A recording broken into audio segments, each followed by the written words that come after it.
the return of the Florida swing. That will be very interesting to see, and especially for your listeners here. And obviously we're all coming to the Players Championship, but there's great golf throughout the PGA Tour schedule in our state.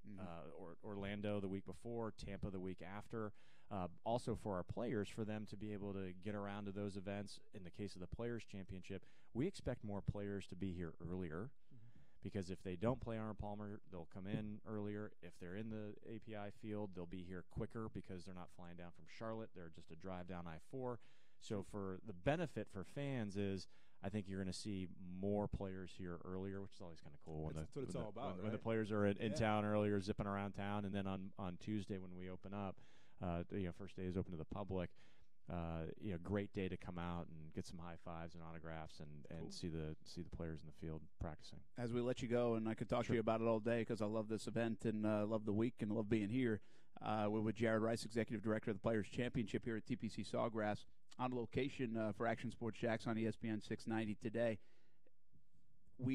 I want you to get your points in about ride sharing because I know that's an important message to the people that are coming to the Players Championship in a few weeks.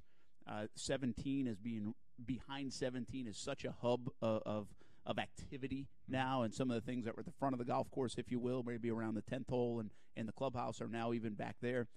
But overall, in general, as you pound those points home, what is the difference the fan will get May to March, in your opinion, if any, outside of the weather? I mean, I get the heat compared to maybe you'll get some different days, but is there going to be a different feel at all for a family, for a fan coming out here in March than there might have been in May? Do you sense there will be one? Well, climate will play a big part in all this. It'll be milder, and from the approachability of the tournament for families, we're not changing our policy, so kids 18 and under get in for free. When it comes to food, beverage, and the featuring of local restaurants, we're continuing to do that, expanding that, altering maybe some of the flavors and dishes to be a little more, March and more mild climate friendly versus 80+ degrees. So we're making those types of changes. Elsewhere, we're thinning out trees and opening up space that we'd previously kept intact for shade, where we now know that people are going to be seeking sun for those great 70-degree days that we know are going to happen in March. And that's in full Technicolor. We got Barish on it, don't worry. Yeah, right. I was gonna make sure that he got the memo, or even mid-60s will be just fine. But behind 17, where we've opened all that up, that we now have that large gathering area, that great green space, and our welcome experience. That first impression of fans getting in from the parking lot, making it easier and that much more impressionable and grand when you first walk in, that's a big, an important thing, especially with an event like this that gathers so many people from outside the 5-county area. Yeah, you ever see that? You know those houses? Like, you ever see that they're usually big houses, but you don't know which one's the front door and which one's the back door? Like, you've seen those before? Of course, like, you're kind of surprised, like, oh, I don't know which way I would enter if that thing wasn't, like, right on the road. Well, this is kind of like TPC Sawgrass now, right? I mean, you've got that great entrance, obviously, coming right up here to the clubhouse where you've cleared out, and it's majestic. It's Disney-like, which I know which you had in mind. And then coming off Palm Valley now to what you might see is going to be pretty cool. And then again, that's exactly right. We know the front of the entrance is reserved for our players, which is a grand entrance for them. And we've prioritized making a grand entrance for the thousands of fans that are coming in. We've accomplished that this year. So I think that'll be a big difference. People will find that omnipresent right in front of them when they get here. But you did mention ride sharing and Uber. That is again, can't suggest that enough for fans. We've built an area on site for that function to happen. So it's a rideshare hub, if you will, for fans both upon entrance and departure. So it's easier because you know exactly where you're going to get dropped off. You have a dedicated gate that drops you off at the 16th green, and you know that's exactly where you're going when you leave. So worked with our partners at Uber. They've flew engineers in. We've scoped this space. We've set up all the back-end technology to support it. We work with our friends from Coca-Cola, and they're going to have what they call the Coke Kitchen out there in this hub, so that if you're waiting a few minutes for your ride, you have a place to grab a couple appetizers and something to drink while you're waiting. So that door-to-door and back service is something that we're really thinking through. At the end of the day, it's all about food and drink. Yeah, sure. Kuz is going to kill me if I don't take a break, so I got to go to break. One last request: I just feel like the fireplace needs to be on. I mean, it's not warm. Right, I mean, it's not cold enough for it. Sir. I don't care. It just feels like it needs to be on. I don't care if you're sweating during the show. That is a great suggestion, and we'll put that right in the suggestion box. Yeah, Thank you. For the next time. For the next time. Jared Rice, Executive Director of the Players Championship. I know we'll talk to you between now and then, but great job and best of luck on the March move. Thanks to you both for having me on. All right, more to come, including football talk. Odell Beckham Jr., Jalen Ramsey talk next on ESPN 690.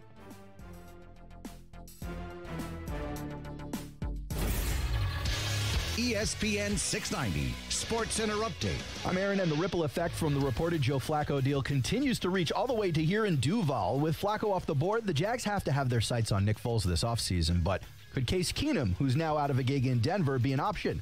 Mike Golick thinks the Broncos need to think twice about letting Keenum leave. Why the hell not just keep Case Keenum?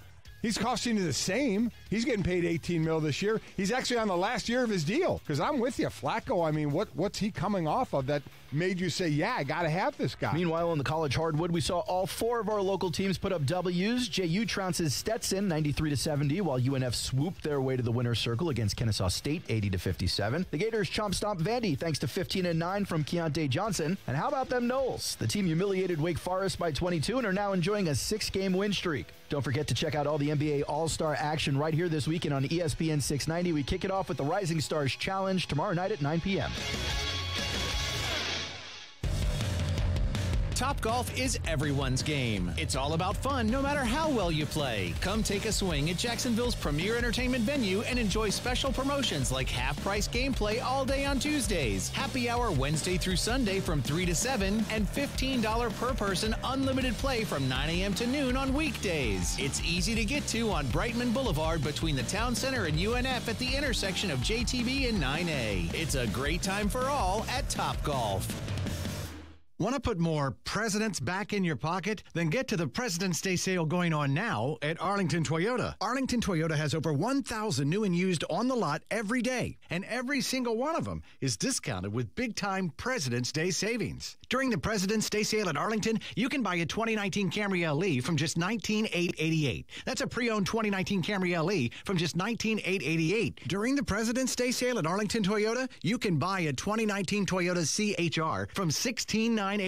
That's a pre-owned 2019 Toyota CHR from just $16,988. Check out Arlington's free iPrecheck service. Powered by TransUnion, the easy way to check your real credit without affecting your credit score. No Social Security number required. It's the President's Day sale at Arlington Toyota. Shop today in person at 10939 Atlantic Boulevard or online anytime at arlingtontoyota.com. Arlington Toyota is giving away $100 plus $500 off a new or used vehicle purchase. Follow Arlington Toyota on Facebook and Twitter to be the first to track the Toyota and claim your prize. David Lane talks about his experience with Southeast Orthopedic Specialists. I've been active my whole life. I grew up here in Jacksonville, played a lot of athletic sports. Over time, my body kind of broke down and I wasn't able to perform some of the activities that I used to. I've had 4 different surgeries at Southeast Orthopedic. I think the staff at Southeast Orthopedic is second to none. The doctors are great. The therapy is second to none. It's been a great experience. Get your body moving again with Southeast Orthopedic Specialists. Find out more at se-ortho.com. The spread and that college-style offense. Listen, in 3 years, you might see the Big 12 be run by the NFL because it's the exact same kind of offense is going on here. Action Sports Jax with Brent Martineau. Weekdays from 3 to 6 p.m. on ESPN 690. You watch Action Sports Jax on CBS 47 and Fox 30. Now Action Sports Jax is on your radio. Broadcasting live from the ESPN 690 Anajar and Levine studios. Here's your host, Brent Martineau. Hey, welcome back here to TPC Sawgrass. Good to have Jared Rice, Executive Director of the Players Championship, with us moments ago. Well, they were hosting us, really, so a big thanks to Jared Rice, and he'll host a big-time party coming up in March, the Players Championship again, and the place looks unbelievable. The place is playing well. They'll shut it down this weekend, and it will be ready to go. So you know all about the Players Championship. We'll be here all week for that. We'll talk more about it as we get a little closer and closer, and the Phil Mickelson stuff is interesting. What Phil had to say, and I was kind of putting Jared on the spot.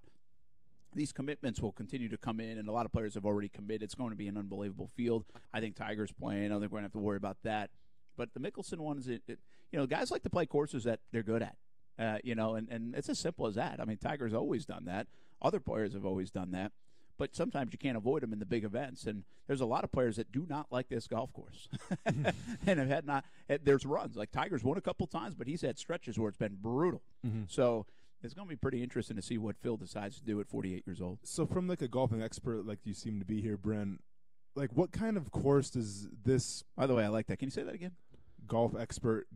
Go ahead and put it on the bed or whatever like that for your opening. But I'm like, what? Record that. Golf expert Brent Martin. Say it again one more time.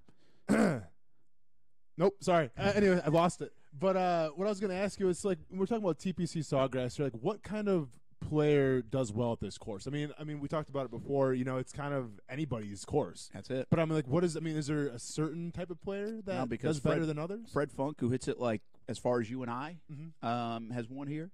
And Tiger, who hits it a mile, has won here. Adam Scott has won here. Ricky Fowler piped it down 18 all those different times during that amazing tournament a few years back. I mean, you really have had some incredible and odd winners here. It's such a unique tournament. It's a lot like the event we're going to talk about in the next segment is the Daytona 500, where you really can't put a favorite.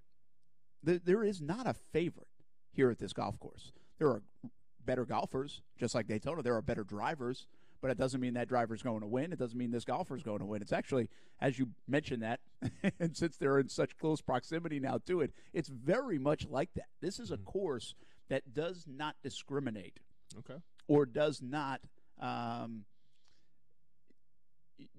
really feature one strength of the game, and that's the beauty of it. It's the beauty of the golf course. In an era where golf courses have gotten so different, so long, and this one, the weather will impact it, and shot making is always the most key. Hey, we're going to talk a little Jalen Ramsey. Going to talk a little Odell Beckham Jr. I don't want to lose that point of players and power or lack thereof in their respective sports. Should they have more? That's coming up. Stuart Weber will join us. Speaking of Daytona, we'll get an update on what's happening. Speed Weeks out at the 500. And by the way, we found out yesterday you can hear us loud and clear on ESPN 690 down in Daytona Beach. More to come from TPC Sawgrass right after this on Action Sports Jax on the radio. It's Golick and Wingo. Boston was a pit of misery outside of the Celtics for decades in terms of winning. Okay, you had the Celtics and you had everything else that was kind of a big bowl of crap. These sports fans in Boston, they really have no idea how good they have it, and I wonder what it's going to take for them to understand the embarrassment of riches that has come their way. Golick and Wingo, weekday mornings at 6 Eastern on ESPN Radio and ESPN2.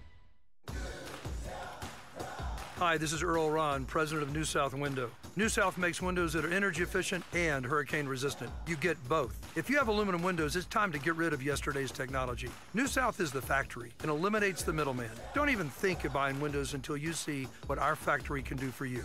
New South windows are made in Florida, for Florida homes, by Florida workers, because we know Florida weather. Going on now. For every 2 windows you buy, get the third free. Visit newsouthwindow.com.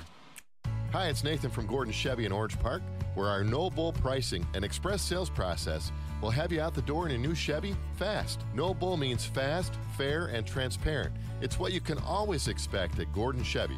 And right now, take up to $10,000 off the 19 new body-style Silverado crew cabs and up to $12,000 off the 19 previous body Silverados. Only at the money-saving end of Blanding and online at GordonChevy.com. Chevy, find new roads. Hey everyone, this is Austin Lane from ESPN 690 and Action Sports Jax. I'm inviting you, your colleagues and friends to Pints and Pucks with the Jax Sports Council Young Professionals and the Jacksonville Icemen. Wednesday, February 27th, join the Jax Sports Council Young Professionals for a night of great networking and fun. Pints and Pucks starts at 5 at Intuition Ale Works downtown. Then we'll move to the arena for the puck drop at 7. Pints and Pucks is open to everyone, with a portion of the proceeds going to the Send the Child to the Game program. See you at Pints and Pucks. Hi, it's Nathan from Gordon Chevy in Orange Park, where our no bull pricing and express sales process We'll have you out the door in a new Chevy fast. No bull means fast, fair, and transparent. It's what you can always expect at Gordon Chevy. And right now, take up to $10,000 off the 19 new body-style Silverado crew cabs and up to $12,000 off the 19 previous body Silverados. Only at the money-saving end of Blanding and online at GordonChevy.com. Chevy, find new roads. Blake Bortles needs a change of scenery. People need a change of scenery from Blake Bortles. That's not the case in Denver. You can like Case Keenum or not, but it wasn't like, hey, this guy's got to get out of town. Action Sports Jax with Brent Martineau. Weekdays from 3 to 6 p.m. on ESPN 690. This is Action Sports Jax with Brent Martineau on ESPN 690 and ESPN690.com. I see Kuz working back there now. Kuz, we sounded good? Always, man. Well, I don't know. That wasn't like, hey, tell us that we're really good at talking sports. That was just like, technically, how am I doing as an engineer? Oh, we're good, yeah. Everything is good, yeah. No. Everything is awesome. And what is it? Everything is awesome what? I haven't seen that movie yet. Everything is awesome. That's no, you said there was another word added to it. No, so everything is awesome sometimes. Sometimes. Yeah. Spoiler alert for the new movie out there. Yeah. Everything is awesome sometimes. That fits our show a little better. There's some political undertones. That's, that everything is awesome is kind of like I did not sleep well. I did not sleep at all last night. It's one of those things, say it without singing it. You can't say it. Mm-hmm. You got to sing it. I did not sleep well last night. I didn't sleep at all last night. I didn't sleep at all last night. Yeah, you can't just say I didn't sleep at all. I didn't sleep at all last night. I didn't sleep at all. Yeah, a little. Well, when you require the inflection, of course, it's going to sound like you're singing it. I said inflection. I'm saying you can't just okay, say sorry. It. It's one of those that you can't say. You got to sing it a little bit.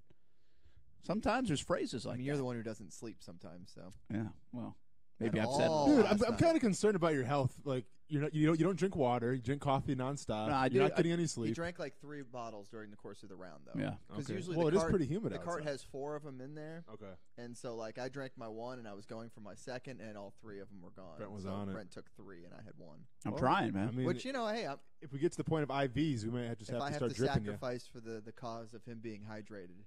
I've only have 2 coffees so far today. Okay. I wish this one was a little hotter, warmer, but it's not. So maybe I'll get 3rd. They get coffee here at TPC. Yeah. One thing about this, I will say that this is not me endorsing it just because we're here. But if you've never tried the happy hour at TPC Sawgrass, and I don't get to a lot of happy hours. Obviously, we're doing radio or TV. It just doesn't fit my day. But I've just get the happy hour horn. Well, that's coming up. Yeah. I should have probably saved this little endorsement until that. But seriously, this is a happy hour that you've got to try. Like, it's a great deal in town, and it's really good. So I know a lot of people probably say, well, it's probably really expensive, everything. Yeah. It's a good happy hour. Okay. If you haven't been before. Can't confirm. Have you ever been to the Build Your Own Burger night? Here? Yeah. I have not. I would highly Did the wife suggest take you? it. Oh, yeah. Is she okay if I call you the wife? I think she's fine with her it. the wife. I can ask her, but I think she's fine with it. Now, we've all met Nicole now. I haven't met her. You didn't meet her? No. Oh, we'll introduce you to her later. Okay, cool. Yeah. I mean, I would love to meet the woman who can put up with Kuz day in and day out and just shake her hand and say, God bless you. Well, we relate. We have to put up with Kuz day in, day out. Yeah. It's a good point. So we will introduce you when we've all met Nicole, the better half of Kuz for sure. All right, welcome in Action Sports Jax, Stuart Weber. I'm not sure the better half of Action Sports Jax or not, but the better something. Better hair. Better quarter. Not here today. Oh, he's wearing the hat today. Yeah, golf, you got to wear a hat. Yeah, true. Except for that one golfer. Do you, though? All right, the Odell Beckham Jr. and Jalen Ramsey tweets. Mm-hmm. We're going to – I've already talked about this a little bit. We're going to talk more about the players and the power, and not just in the NFL, but the NBA and maybe even Major League Baseball, since some of the two of the biggest stars right now are still unsigned. So, I do think it's interesting, though, when it comes to should those guys have more say. And you could even spill this into college sports because we know where that will go in terms of pay to play and what those players, some players, high-profile players, do for their collective universities. But as just on the surface, I think we get carried away with cryptic tweets sometimes too. Don't we? I mean, it sometimes feels like that's their like Jalen Ramsey. It's his personality to almost do it. Players love it. Players love to see the reaction. Yeah, yeah. So you wonder how much is it true? How much are they just messing around? Mm-hmm. like the Odell Beckham one, we just looked at again. And to me, it was like, I just think he's like, hey, somebody's talking about me, and Jay Glazer's a big name in covering the NFL, and so maybe I'm not saying anything. I'm not going to say anything. I'm just going to be sheepish, because that's what it felt like. Yeah, the emojis he sent out, and it's funny how you can interpret emojis in different ways, and who knows, maybe he's got a secret about a Valentine's surprise or something, and maybe he's tweeting that. You have no idea. But or he's just trolling us, which is very possible. And that's the great word. I should have used that. But that's the thing. That's what it feels like a lot, right? I mean, again, these guys know they don't have that kind of say. Jalen Ramsey, as much as he wants to talk about this, he still has to play really well if he's going to get a big contract. And like I've told many people, the Jags have so much control over Jalen Ramsey in this current deal. They can pick up his option. They can then franchise him a couple of times. They don't have to throw all this money at him. They can decide when they want to do that. And I don't blame the player for saying something and say, pay me now. I'd love to get paid right now, too, especially in this sport. That's his right, yeah. But they've got the control. No, same thing with Leonard Fournette as well. I mean, they took away some of his bonus money and everything, and obviously Fournette wasn't happy with that and went to the league and said, hey, I want to file a grievance. Didn't go through, obviously, but yeah, the coaches, the owner, the GM, they have all the control for sure, especially in football. How much does that change with the next collective bargaining agreement? Because there is obviously one coming up, and the control in those rookie contracts, especially with how important people on rookie deals have become to teams. Absolutely. They're using these players more and more because of the cost, because of the control. So that next CBA, you got to think that the Players Association is going to be like, look, these aren't rookies anymore that you're dealing with. You're talking about, second year, you should be in the Pro Bowl, or you should be an All-Pro. And they need to be treated more like that, more so than just, a guy in his first contract. It's a great road you take us down, because the CBA is what this all will end up in like 2021. So obviously I went to the CBA my second year. That's right. And we were part of that lockout. I was part of the lockout. And I really kept a finger on the pulse exactly what was going on, what our demands were, what the owner's demands were, and things like that. So, it was kind of we were kind of in, I don't want to say limbo, but we didn't really know what was going to happen, because we were getting ready to sit out the whole season, and then they ended up getting a deal done. And now I'm not going to get into many specifics with this upcoming CBA deal, but I know for a fact that with players that I've talked to, past and present, that there's a feeling in the locker rooms that the fact that they feel like they got gypped the last CBA agreement. Absolutely. The owners won that deal. Yeah, and the players are going to come in this one looking for a lot more, which could obviously rub some people the wrong way. But again, we're down that road here, because that's where it does lead in terms of power in the NFL. Right now, the owners still have a lot of that power. Now, that's not to be said. These guys aren't making a lot of money. I mean, Odell Beckham just signed a big deal. I mean, listen, you signed the deal, right? I mean, so they sign these deals, and that's a lot of money.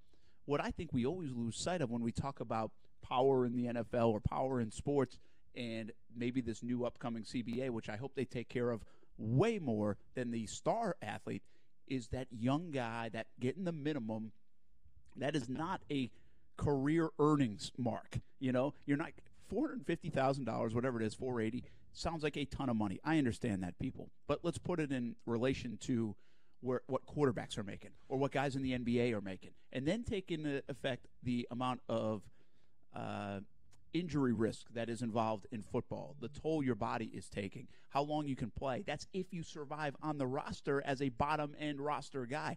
That's where I would like to see the CBA change coming up in these next couple of years. I would like to see those guys taken care of a little bit more than they already are. I think we get too wrapped up in the stars, the quarterbacks, the Odell Beckham Jr.'s, the Jalen Ramsey. Those guys are going to make their money, man. They will make their money. These other guys also have families, also doing these same things those stars are doing for a shorter time with less endorsement dollars and star power. And I think those are the guys that get hurt most by the way the CBA is currently built. And listen, and I don't want to share too much because I'm not sure how much I can share, but I will say this from the last CBA. Well, we're going to have to clear that when we get closer, because I want every detail about the CBA. Well, what I'm going to say is, so with the last CBA, the major issue that us players had was the fact that we weren't all on the same page. There were some players that were trying to go off and start their, with their own law firms and stuff and file grievances by themselves and start their own group.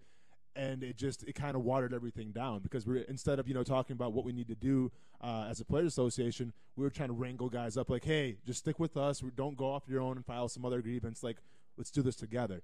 So I think the biggest thing to look forward to this up-and-coming season, or in a couple of years, is the fact that are the players going to be on the same page, which I think they will this time. Well, and that's what you always look at when you're talking about a locker room, is that you have those different tiers of guys. I mean, you have that guy who gets paid and is making $20 million a year, whereas then you have the guys maybe trying even harder because they're only making $450,000. That's the guy that will do anything. Will run through a brick wall. It is, and how do you get those on the same page when you're talking about something that affects the entire league, even though the entire league isn't in the same situation? Exactly. Yeah. Go ahead, Brett. No, I was going to say, and I think that's what the owners, when they were with their CBA, that's what they kind of had in mind. They capitalized on the fact that, listen, we have a bunch of guys, different pay structures, kind of different upbringings and whatnot. So let's take advantage of them not being on the same page, and that's kind of what happened. Here's what I'd like to see from an outside perspective. I'd like to see them do what's good for the game and do what's good for the player as well. Acknowledge the risk involved. So we'll talk a lot about it as we get closer and closer. But it's going to be fascinating. Are these spring leagues still around? So there's a parachute to fall back on for players if they do lock out, do sit out. Where does that play in all of this? Could be fascinating. You know what else could be fascinating this weekend? The Daytona 500. How about we talk a little NASCAR next on ESPN 690.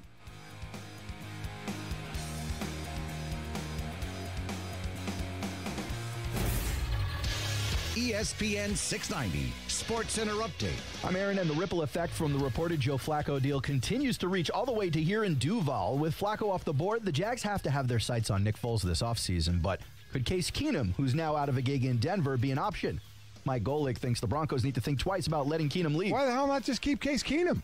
He's costing you the same. He's getting paid $18 million this year. He's actually on the last year of his deal. Because I'm with you, Flacco. I mean, what's he coming off of that made you say, yeah, I got to have this guy? Meanwhile, in the college hardwood, we saw all four of our local teams put up W's. JU trounces Stetson 93-70, while UNF swooped their way to the winner's circle against Kennesaw State 80-57. The Gators chomp stomp Vandy thanks to 15-9 from Keontae Johnson. And how about them Knowles? The team humiliated Wake Forest by 22 and are now enjoying a 6-game win streak. Don't forget to check out all the NBA All-Star action right here this weekend on ESPN 690. We kick it off with the Rising Stars Challenge tomorrow night at 9 p.m.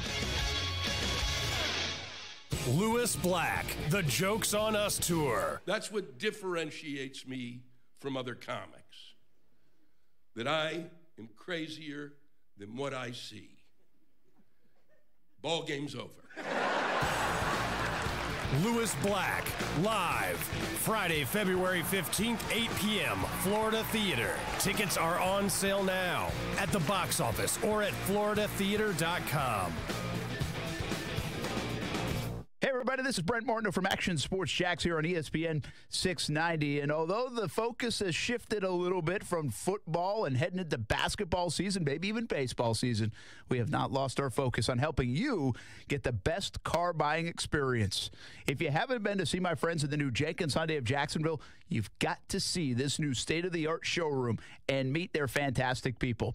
Beyond that, if you're thinking about buying a new or pre-owned car, you really should go see the team at the new Jenkins Hyundai of Jacksonville. I'm really confident you'll find their approach to be a breath of fresh air. Take it from me. I drive a Hyundai, and my friends at Jenkins Hyundai of Jacksonville emphasize a no-risk and no-pressure approach. They offer a limited lifetime warranty that's good anywhere in the United States, and if you're not 100% satisfied with your vehicle for any reason, you can bring it back within the first 7 days for your money back. Jenkins Hyundai of Jacksonville is located on Atlantic Boulevard. You can schedule a test drive today at JenkinsHyundaiofJacksonville.com and tell them Brent Martineau sent you. Hey everyone, this is Austin Lane from ESPN 690 and Action Sports Jax. I'm inviting you, your colleagues and friends to Pints and Pucks with the Jax Sports Council Young Professionals and the Jacksonville Icemen. Wednesday, February 27th, join the Jax Sports Council Young Professionals for a night of great networking and fun. Pints and Pucks starts at 5 at Intuition Ale Works downtown. Then we'll move to the arena for the puck drop at 7. Pints and Pucks is open to everyone, with a portion of the proceeds going to the Send the Child to the Game program. See you at Pints and Pucks. So now that you've chosen the vanity, paint, and bathroom tile, you still can't decide on the faucet. Let the Home Depot make that easier by saving $10 on the sleek, modern Moen Genta faucet. Right now, it's only $89. How's that for easy choices? The Moen Genta faucet. Now, just $89 during the Winter Kitchen and Bath event at the Home Depot. More saving, more doing. Valid through March 24th while supplies last. It's time for some straight talk. Picture this. Your favorite team is playing. You're streaming the game. 10 seconds left. Your team shoots. Oops, your data runs out. Look, don't let that happen. Switch to Straight Talk Wireless and get 25 gigs of high-speed data, all on America's largest and most dependable 4G LTE networks. Join Team Straight Talk and get unlimited talk and text plus 25 gigs of high-speed data for just $45 a month. Straight Talk Wireless, everything for less, only at Walmart. First 25 gigs at high speed, then 2G. See terms at straighttalk.com. Broadcasting live from the ESPN 690 Anajar and Levine studios. Anajar and Levine Accident Attorneys. Call 904-600-4000. That's 904-600-4000. ESPN 690. Jacksonville's home for ESPN Radio. WOKV Jacksonville. Listen live everywhere you go on ESPN690.com. ESPN 690, a Cox Media Group station. ESPN Radio Sports Center. I'm Doug Brown. NBA Commissioner Adam Silver says he hasn't given any thought to other job offers. ESPN's Ramona Shelburne reports that over time, several NFL owners have tried to convince Silver to switch leagues. He's also been approached by a number of Fortune 500 companies. Looking ahead to the NBA draft, what impact could Duke's Zion Williamson have next season? ESPN's Sean Farnham. He's not a guy. I mean, and unfortunately, you hear, Scottie Pippen come out and say he's the best prospect we've seen since Michael Jordan. Stop. There's a couple other guys that have come after Michael Jordan that were pretty darn good. Sean Farnham on Golick and Wingo. ESPN's Jeff Passan reports Twins outfielder Max Kepler will get a new 5-year, $35 million contract with the team. The Twins are also finalizing an extension for shortstop Jorge Polanco that will cover 7 years and close to $26 million. Angels right-hander Matt Harvey will be out for about 10 days with a glute muscle strain. Harvey is on a 1-year, $11 million contract in Los Angeles. At Pizza Hut, you can carry out any large pizza with any toppings for just $10.99. Even Pizza Hut's pan meat lovers. Use code THANKYOU online or call for carryout today. Hurry, deal ends soon. Ask for offer. Additional charge or extra charge for extra cheese, stuffed crust, and over 5 toppings. Availability, price, and participation vary. You watch Action Sports Jax on CBS 47 and Fox 30. Now Action Sports Jax is on your radio. Broadcasting live from the ESPN 690 Anajar and Levine studios. Here's your host, Brent Martineau. Hey, welcome back to TPC Sawgrass inside the clubhouse at the beautiful venue for the Players' Championship coming up in March. Had a little media day today. Going to tell you a little bit more about the trials and tribulations of Marcel Robinson, which we had a lot of fun with today. His first 18 holes of golf. Right here. His best 18 holes of golf. It is his best. He just said on Twitter his fastest 18 holes of golf. That record won't hold up for long. No. He should beat that. Yeah, that was a long day. It is. This is the only course still that I play, and I actually feel tired after playing. Really? Like, not tired like now, but like later. Like, I don't get tired playing golf. You guys had golf carts. Let's slow down a little bit. No, it's I'm not just like saying, you're walking the course. Yeah, that's well, actually here you do 90-degree rule. because you actually not even 90-degree. No, you leave it on the cart path only. only. That's what I meant. So you walk to your shot all over the place. I mean, that's pretty standard, though, right? No, I mean, a lot of courses you'll drive the cart onto the fairway. Okay, right up to the right up to your ball. Yeah, here you can't do it. They don't want the carts on the grass. Yeah, so you do walk quite a bit. Okay, I don't know. Let's see how many steps I had, and I didn't always have my phone because I needed to charge it at times, which was nice. USB charger in the golf carts. Oh, yeah, wow. I mean, you're still right, though. I walked 4 miles, which is not normal. Like, I walk when I play golf a lot, down St. John's Golf and Country Club or whatever. Are you okay, though? Are you sure you're okay after the 4-mile walk? Do you want a Pedialyte or something? No, I'm good. I'm good. I don't know. I haven't peed yet, so we'll see. Get a workout in, too, as well. But usually I will have – it's like a 7-mile walk if you actually walk a golf The whole course. Okay. Yeah. So, but it wasn't bad. It wasn't. It was good. We got some steps in. It's important. That's very important. It was funny though because the round went almost 5 hours. But that's what I started to say. It didn't feel that way. Well, you're playing here. It's awesome. You're playing here. It's awesome. You're not worried about it. But at no point did I feel rushed behind us or feel like we were rushing the people in front of us. No. Well, I mean, I was wondering how much Marcel would slow everybody up because we made him play every shot. Yeah. The shamble helped that, though. Yeah. Well, so the way the format is, you can drive. Everybody drives, and you take the best drive. Best ball, right? Yeah, just the best drive. Just the drive. Okay. And then you go in from there. Then you finish the hole. So Marcel did well, but it wasn't full.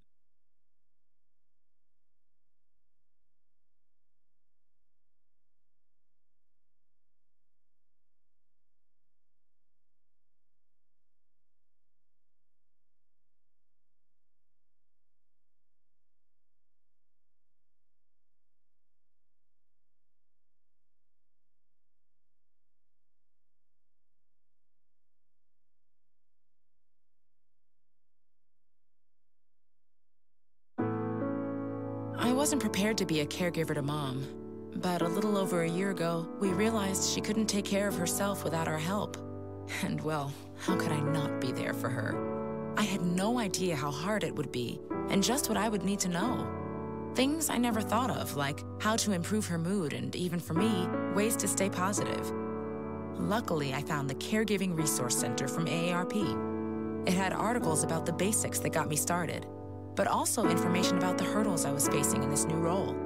I could even connect with experts and hear from others who had been in my place. I know this road we're on isn't an easy one, but I'm really happy to have the extra help for her and for me. Caregiving Resource Center at aarp.org/caregiving. Articles, tips, and tools to help you both care for your loved one and care for yourself. This message is brought to you by AARP and the Ad Council.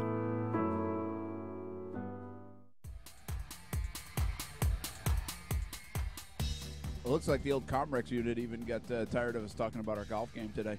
Very possible. Yeah, so just shut us off for a moment. That happens. Time to change the topic then. Time to change the topic. Hey, by the way, Kuz, if that happens again, can you have the Pints and Pucks one ready? Because Austin really likes listening to it. I'll just play it on repeat until you guys come back. How about that? Thanks. Yeah, the Iceman would like that too. And then I'll just break my headphones. We'll call it a day. Yeah. Cool. Whatever. Austin's so funny because that plays in the break, and he's like, I have to take my headphones off. I don't want to listen to this. It's just weird, man. And they always say, like, Tom Cruise doesn't like watching his movies sometimes and stuff like that. Did you just compare yourself to Tom Cruise? Tom Cruise isn't the only Audible one, Tom Cruise, maybe? A little Audible Tom Cruise here? Hey, I didn't say it per se, but people are starting to turn around on Twitter a little bit, bro. Are you like Cocktail Tom Cruise? Are you Few Good Men? Okay, first Top of all, Cruise? I'm Tom Cruise? Top I'm Gun? Top Gun Tom Cruise. Mission Impossible Tom Cruise? I Scientologist Tom Cruise? If we're going to segue, let's go Days of Thunder Tom Cruise and talk some Days Now we're talking. By the way, Turn Force Deadly. how impressed were you guys that I just named that many movies with Tom Cruise? You named a lot of them. He's pretty big action star, Brent. I'm not that surprised, honestly. You haven't been around me enough. Jerry Maguire? I mean, come on. Figured that would have been a mission impossible for you to get those. Yes, it would have been. I already said that once. I know how you were using it. All right, let's talk Daytona. By the way, the fellas are down on their way right now, actually. The duels are tonight, and so check out Action Sports Jax on Fox 30 and CBS 47 tonight for the duels and some reaction from Victory Lane. Obviously, events all week long now, but culminates in Sunday's Daytona 500. Our racing expert. Hi there. Is Stuart Weber. Yeah, happy to be here. Twin 150s tonight. It's always exciting. It's the one race during the year that does this. That kind of old school qualifying for the big race. Although there's not that many spots up for grabs. I want to say there was like three guys fighting for 2 spots, something like that. But it's still something to keep an eye on, something to watch. Where you have the very bottom of the guys who don't have charters are trying to earn their way into the big race on Sunday. And this is, from a fan perspective, this might be the best day to go for a lot of people. Obviously, Daytona 500 is like a bucket list thing where you'd like to go and say, I went to the 500, and there's obviously a buzz around the 500, and there's stars, and there's all this hoopla. But from a race standpoint, you got a couple 1-hour races essentially, and it's kind of in and out of there, and you get the feel, and you feel the thunder a little bit, and it's night racing at Daytona. Yeah, it's an appetizer. I hate to be the used to be better guy, but it used to be better because you used to not have 37 drivers already locked into the field. It used to mean something more, and now you have some of the guys who don't want to wreck their cars and they'll be more cautious. They'll be okay with starting middle of the pack if it means they keep their primary car and don't have to go to a backup. How much do you say that about NASCAR? It used to be better. I know. I compare NASCAR a lot. I've talked about a bunch with like baseball too. A lot of people say, well, baseball's not near what it used to be, and NASCAR's not near what it used to be. We had the discussion with Caddy Bryan today. We did. Yeah, out on the course. But in all, what I always say about all these sports is like, okay, it's relative. They might not be where they used to be. Baseball's not going to be like it was in the 40s and 50s and 60s from a popularity standpoint because the NFL wasn't around and all these other sports weren't around, and we didn't live our lives going 100 miles an hour like we do now. And baseball has become so slow for people, but they make zillions of dollars. It's still a passion play for so many.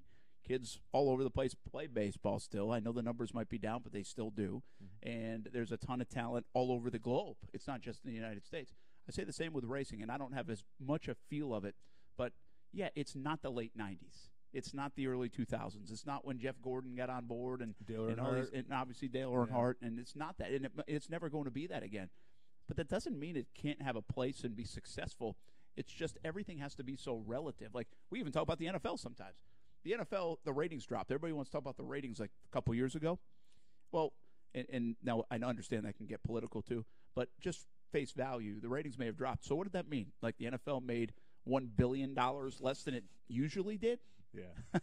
I mean, it's unbelievable. I think what that meant more is there's more ways to watch the NFL than just watching it on TV. But, I mean, that's just my opinion. Yeah. We can get into that all day. It probably had a ton of factors at the time, including like Manning was gone and all those different. But my whole point in the whole conversation is if you love the sport of NASCAR, if you like it, there's a place for it. There's a place to see it. There's money to be made at it. And, yeah, it is a little different than it used to be, to Stewart's point, even on a Thursday night down in Daytona. Yeah, and it's interesting because Media Day for us, which is where we were yesterday, provides us the opportunity to talk to not a couple drivers, but all the drivers. And in that setting, you can kind of delve into this kind of stuff and figure things out. They realize it's not just Media Day for the 500. It's Media Day for the entire season, for the state of the sport, for talking about where NASCAR is as a whole. And so we were able to go down some questioning lines yesterday, just, talking about, do we need more villains in the sport? Also we're getting stuff for our pre-race show, which will air Sunday at noon on Fox 30, of course, before big coverage starts up on Fox. But, I was able to ask one of the guys just about, we've seen the PGA Tour move its schedule to not conflict with the NFL, to move to an August end. How much does NASCAR have to do that, you know? Yeah. And there's been talk about, are we going to have less races? Yeah. One of the drivers I spoke to at Media Day said, you know what, I'm cool with some midweek races. Let's condense that schedule a little bit, and let's end this thing a little sooner, because you can't start it any sooner for racing. It already starts pretty early with the Daytona 500 in the middle of February, just from keeping tracks, not too cold, and these engines and the cars and all the stuff that you're working with, you need to have a little warmer climate. You can't do really cold. You can't go on snow. You can't, So it's already starting right about as early as it's going to start. It's not going to start any earlier. So that means the end date has to be pushed up. And how do you accomplish that? Well, less races or condense the schedule, because the less you have to compete with the NFL, the better off you're going to be. Yeah, I like that idea, too. Hey, Kuz, I'm going to hold this break off for a moment because before we get Weber out of here, he had a conversation with Kevin Harvick. If you don't mind, let's play that for the next 90 seconds. For me, it's really more about being competitive as much as you can throughout the year. Obviously, if you wind up with a championship, I think you have to know that it comes down to one race, and that can't make or break your season. You need to be competitive on a weekly basis in order to just put yourself in a position. So for me, obviously, last year was a career year, and I think as you look at all the wins and things that went with it, it was a great year for us. Is that a tough balance, or is it just kind of what goes along with the chase? I mean, back in the day, it'd be whoever had the most points at the end of the year, but now it's almost like you have kind of two big goals to go for, to be that top dog throughout the course of the season and to win the chase at the end. Well, I think for us, we're a pretty isolated bunch of people. We're pretty focused on the things that we do and what we're doing at that particular time. So we're pretty short-minded, and it's more of a week-to-week challenge. And there's really, the only goal is to try to put yourself in position to win a championship, because it is hard to just do that. And I think there's different stages that come with that, and making the playoffs is the first one. And then trying to survive and advance as you go through the playoffs. So it's a tough championship to win, just because of it coming down to one race. But we had a great year, and it'd be nice to have that year every year. But I don't know that you can do that. So NASCAR is a sport that has never been afraid to make changes, not only in the offseason, but literally during the season. They will make rule changes in order to make a better product. And so last year was dominated by a couple of guys for the most part. It started with Harvick and Kyle Busch just winning race after race after race. And they each won 7 times or something? It might have been 8, but they just kept winning. And then Martin Truex started to pick it up, and I think he picked up 5, a handful of wins. So those big 3 really dominated the regular season, and they made it all the way to the Final 4 in the chase. Of course, they got beat by Joey Logano, who got hot at the right time. So it's a weird contradiction when you're talking about dominating in the regular season, losing in the postseason for NASCAR. But they made these changes in the offseason with the rules package that is going to make it less likely for a guy to win 7-8 times because of just how dicey things are going to get with the pack racing at these shorter tracks. Yeah, and that's really the big change. In layman's terms, it's going to be, instead of you have the fastest car, that basically, I think the best way to describe it is like these cars will have governors on them a little bit. They won't go as fast, so it will keep things in a pack a little bit more, right? Starting in week 2. Okay. Daytona won't see any change. Daytona's always like that. Yep. That's why you're talking about anybody can win, because you're in that giant pack. You got to get lucky at Daytona and be in the right place, right time. Avoid the big one. Really, it starts in Atlanta in week 2. And the mile and a half, so the tracks that you'll see that big difference on. So we'll kind of see what it looks like once they get up there to Atlanta. All right, we got a crew on the way to Daytona right now for the duels tonight. Dan Hick and Marcel Robinson will be there for us. We'll be down there with the show tomorrow at Daytona, so we'll talk a little bit more racing. We'll also hear from Kyle Busch and some others on Friday, and then the Daytona 500 on Sunday. Fox 30, the place to be. We kick off our coverage at noontime on the TV side for the Daytona 500. Hey, coming up next, what's Scottie Pippen talking about? Don't mess with my man LeBron. Come on, Pippen, I don't like you today right now. That and Josh Lambo. I like him. He's going to join us in just a bit here on ESPN 690. Action Sports Jax with Brent Martineau on ESPN 690 is brought to you by Best Bet Jacksonville and Orange Park. Hey, everybody, this is Brent Martineau from ESPN 690 and Action Sports Jax, and we know who the football team of the year is. Yep, the Patriots again. What you may not know is my friends at the brand new Jenkins Hyundai of Jacksonville have the North American Utility Vehicle of the Year. They raise that trophy. It's the new 2019 Hyundai Kona, and this is a super slick crossover utility vehicle. I encourage you to swing by the Jenkins Hyundai of Jacksonville showroom on Atlantic Boulevard and take a look at this new crossover utility vehicle. The Kona is offered in 4 trim levels: the SE, the SEL, the Limited, and the Ultimate. Go see my friends at the new Jenkins Hyundai of Jacksonville and schedule a test drive and order the new Konas today. And remember, Jenkins Hyundai of Jacksonville is the home of the 7-day money-back guarantee and offers the limited lifetime warranty. That's good anywhere in the United States. Visit the showroom and visit them online at JenkinsHyundaiofJacksonville.com. The iPhone XR is here at T-Mobile, and there's a whole lot to love, like those perfect portrait mode selfies you're going to share. Nice. And how Memojis now turn every FaceTime with the kids into fun time. In fact, the only thing you'll love more than your iPhone XR is getting it included in the price when you get an unlimited plan. That's right, get both unlimited and iPhone XR included for just $40 a month. Sure, you can get unlimited somewhere else, but for the same price at T-Mobile, you get unlimited and iPhone XR. Join today and get iPhone XR included with your unlimited plan for just $40 a line for 4 new lines. Call 1-800-T-Mobile or visit a store today. $30 for Essentials plus $10 for iPhone XR with autopay and qualifying trade-ins via 36 bill credits. Customers may notice lower speeds and further reduction if using more than 50 gigs per month. Video at 480p for well-qualified buyers plus taxes and fees. Contact us before canceling or remaining balance is due. Qualifying service and finance agreements required. 0 down plus $20.84 per month for 36 months. Full price $749.99, 0% APR.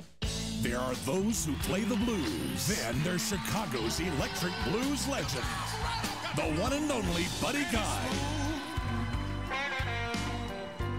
And it goes down Saturday, March 23rd at the Florida Theater. Well, you know it's 9 below zero.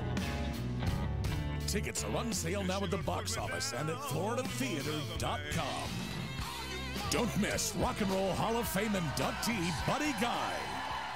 Sports Center updates at the top and bottom of every hour. And the latest breaking news in sports around the clock. Listen live everywhere you go on ESPN690.com. This is ESPN 690. Action Sports Jax with Brent Martineau on ESPN 690 and ESPN690.com. Hey, welcome back here to TPC Sawgrass, home of the Players' Championship. Good to be out here on a Thursday. Love getting out of the office so I don't have to see Coos face to face. It's as simple as that. You're not Ouch. lying. Ouch, man. You're not lying, Brent. Coos, you sound so quiet. Turn your volume up a little bit. How's that? A little bit better? I think so. I mean, the people want to hear you. Do they, though? I'm letting you guys sound roll. so loud to me. Say what?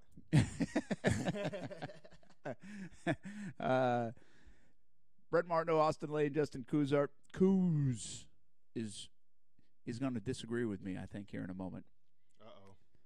Some basketball related, I assume. It is. Drive and Dish podcast is out. We have Josh Lambo coming up in just a couple of minutes. But did you see this? This was with Stephen A., right? Scottie Pippen was? I just saw the comment, but yeah, I think it was Stephen A. Yeah, I think it was Stephen A. Smith, and maybe it was on First Take. But all I caught, I was on the golf course today, so all I caught was was he ripping Scottie Pippen, LeBron James, or does it just kind of come off that way because he was complimenting Michael Jordan and Kobe Bryant? I think it didn't really feel like ripping. He just was talking about the clutch gene and if LeBron has it compared to Kobe and MJ, essentially. Yeah, and, we go back and forth on this, and I think LeBron now has hit enough big shots and delivered in key times enough and carried teams so much that I think he's resurrected that part of his game or identity or legacy where he's been labeled in the past as a guy that doesn't want to take that shot, can't hit that shot. And I have mixed thoughts on it. They're different kind of players, right? I mean, Michael Jordan and Kobe Bryant, they are Harden. They're James Harden. They want to shoot. Exactly. They want to score. Yep. They don't. Their idea is not to be the ultimate conductor NBA of the team, right? Facilitator. Yeah, good word. Thank you. But they took me a while. I got yeah, there. that's good. It's so. First of all, it's not apples to apples. Not even close. That's what makes LeBron so different, and so he's more Magic Johnson in that sense. Yeah, at the end of the day, I mean, you're always going to be remembered for how many game-winning shots you made and how many points you scored. But that's why Kobe's so popular. The dude scored 80-something points in one game. Yeah. That'll probably never be done again. I mean, I think Devin Booker came close, Kuz, right? A couple years ago.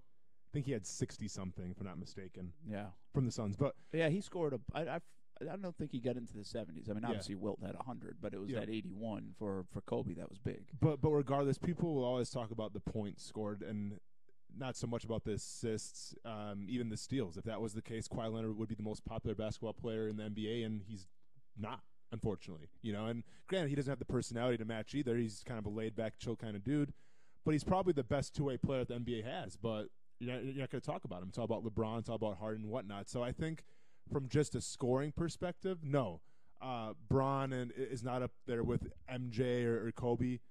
But LeBron's kind of the complete player when he has to be. I mean, he can like we talked about, he can facilitate the ball. He can play defense and whatnot.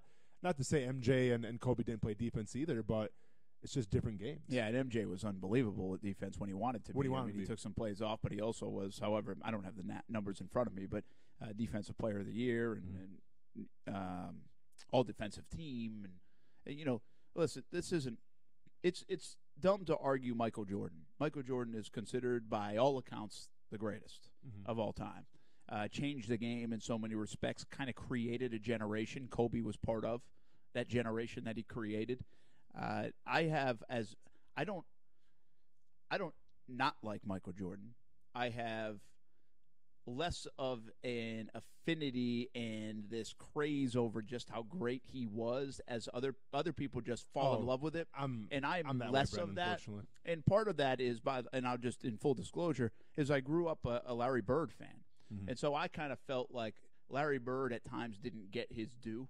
And it was in part because of a guy like Michael Jordan, because everybody in the late 80s, early 90s started to talk about him, and we're seeing all this scoring, and it's like, oh, yeah, but hey, what about this guy over here, And Larry, in many respects, could do it all, it was a different kind of player. Larry Bird, although he scored 63 one time or whatever it was, or he could put on a display where he'd score 40-plus or 50-plus and shoot the lights out, it wasn't really his game is to just do that. I remember Larry Bird because of his brilliant passing, and that's what I love watching about LeBron James. It's his brilliant passing. That's why I liked watching Magic Johnson, his passing. I loved watching him distribute the ball, and his vision was so incredible. Now, that doesn't take anything away. It's just a different style. Michael Jordan, I just think it's kind of like I don't enjoy watching Harden play as much. I think I'd rather watch Russell Westbrook play. Different I game just think there are guys. It's a different game now, but it's the same idea. Harden wants to fire up 30 shots a game. Westbrook wants to do a little bit of everything. So, I mean, we're classifying players to be the same. And I understand. Let's not lose the context of what Scottie Pippen said. He was asked about and was talking about the clutch gene. Kuz, I don't know if you have this. I don't know if we can get this, but I thought about, do we sometimes, is perception actually reality when it comes to Kobe Bryant in terms of clutch shots? Because my point is, I would love to see the percentage of game-winning shots that Kobe took, because I think he had the ball in his hands in the shot attempts every single time it was a close game. Derek Fisher, though, too, had a couple, from what I can remember. But I would love to see the percentage compared to Jordan. And now even LeBron, because I think LeBron, people have fought for LeBron on this case before, and they've shown the numbers, and the numbers actually are not as what people perceive sometimes. And I do believe this. If you're going to talk clutch, LeBron to me is super clutch. He's come up with the big block on one, which means he was getting after it on defense to save that game, and he comes up with big shots from time to time now. I understand he didn't do that in the early part of his career as much. He kind of gave up that shot for a better-looking shot, and that's not as well received by many people. But I do believe he has erased that hey, I don't want to take the big shot, that perception of I'm not clutch. I think people do classify LeBron now as a clutch player, but the argument here is he as clutch as Kobe Bryant. I don't think you're going to say he's as clutch as Michael Jordan. Jordan's in a class of himself when it comes to that. Jordan and Tom Brady and those kind of guys, they're in a different kind of class in terms of being clutch. And, okay, so let's take the clutch thing out of it for a second. Let's talk about closing. I mean, Brent, I'm a child of the 90s, all right? So Michael Jordan to me was God for a long time. Larry Bird was a guy that wore short shorts and had a weird mustache to me. That's all he was to me. Yeah. So, I mean, obviously I'm a big MJ fan. I hate you because of it. and I'm always going to be a big MJ fan. But I remember watching, the playoff runs that he had, especially in the finals, because we didn't have cable TV, so it was usually the finals I got to watch on NBC. But MJ always had that look in the fourth quarter like, all right, now it's my time. I mean, I passed the ball to Tony Kukoc, Luke Longley, but now it's my time in the fourth quarter to take over. I gave the ball to Scotty a little bit, but the fourth quarter is my time. And you always got this sense of that when they're in the finals, MJ was going to win. He's going to put the team on the back and win the game. And the same thing with Kobe. Kobe had that look in his eye too, where when it's the fourth quarter and you're in the playoffs, good, bad, or indifferent, he's going to shoot till the lights go out, and they're either going to win because of it or lose because of it. Now, don't get me wrong, LeBron has had those moments where he's kind of taken over a game. I mean, especially when he started out in Cleveland playing the Spurs. He was young. He had it because they had nobody on that team. But you always get the sense sometimes that when it's the fourth quarter in the playoffs, LeBron tends to take the foot off the gas a little bit every once in a while and tries to get players involved. When it's the fourth quarter, man, that's where the stars come out, because that's where you find out what you're made of, because it's the fourth quarter. Guys are getting tired, and you find out who your star players are. So, and I'm not knocking LeBron at all. I mean, he's a great basketball player, one of the best of all time, but it's always kind of hard to watch him sometimes in the playoffs. And granted, like I said, he's had it before where he's taking the game over, but sometimes he feels the need to get guys involved too much, especially towards the end of the game. Yeah, and I just think it's a damn selfish world that we live in. We rather enjoy a gunner than a guy who's really more of a team player that will I don't know. That guy's getting paid millions of dollars to shoot a wide open three. I think he should make it too. No, you know what I mean? Absolutely. And and I think sometimes LeBron gets bashed for that, which to me doesn't make a lot of sense. It doesn't add up. And meanwhile, again, perception is like Michael Jordan made every late shot that he ever took, and that's not reality. Not true. He did it, but he did hit some damn big ones. Speaking of hitting some big kicks, how about Josh Lambo signs a 4-year extension with the Jags? He joins us next on Action Sports Jax on ESPN 690.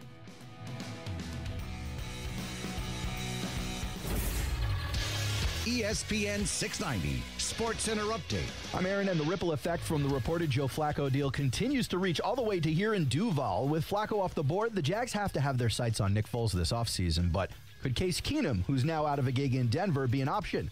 Mike Golick thinks the Broncos need to think twice about letting Keenum leave. Why the hell not just keep Case Keenum? He's costing you the same. He's getting paid $18 million this year. He's actually on the last year of his deal. Because I'm with you, Flacco. I mean, what's he coming off of that made you say, yeah, I got to have this guy? Meanwhile, on the college hardwood, we saw all four of our local teams put up W's. JU trounces Stetson 93-70, while UNF swooped their way to the winner's circle against Kennesaw State 80-57. The Gators chomp stomp Vandy thanks to 15-9 from Keontae Johnson. And how about them Knowles? The team humiliated Wake Forest by 22 and are now enjoying a 6-game win streak. Don't forget to check out all the NBA All-Star action right here this weekend on ESPN 690. We kick it off with the Rising Stars Challenge tomorrow night at 9 p.m.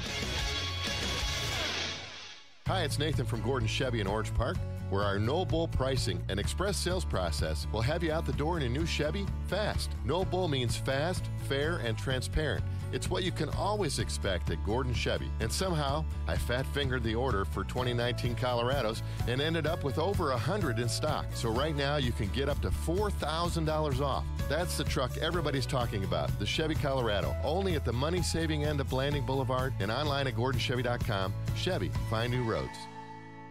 Before the surgery, there's a lot of pain. Every time I would swim in a swim meet or any type of race or anything, I was like hunched over in pain. Stetson Lane talks about her experience with Southeast Orthopedic Specialists. And then after the surgery, I'm back to doing everything I used to do, and so I feel great now. I would definitely go back to Southeast Orthopedic. They really made me feel like I was welcomed and at home. Get your body moving again with Southeast Orthopedic Specialists. Find out more at se-ortho.com. David Lane talks about his experience with Southeast Orthopedic Specialists. I've been active my whole life. I grew up here in Jacksonville, played a lot of athletic sports. Over time, my body kind of broke down and I wasn't able to perform some of the activities that I used to. I've had 4 different surgeries at Southeast Orthopedic. I think the staff at Southeast Orthopedic is second to none. The doctors are great. The therapy is second to none. It's been a great experience.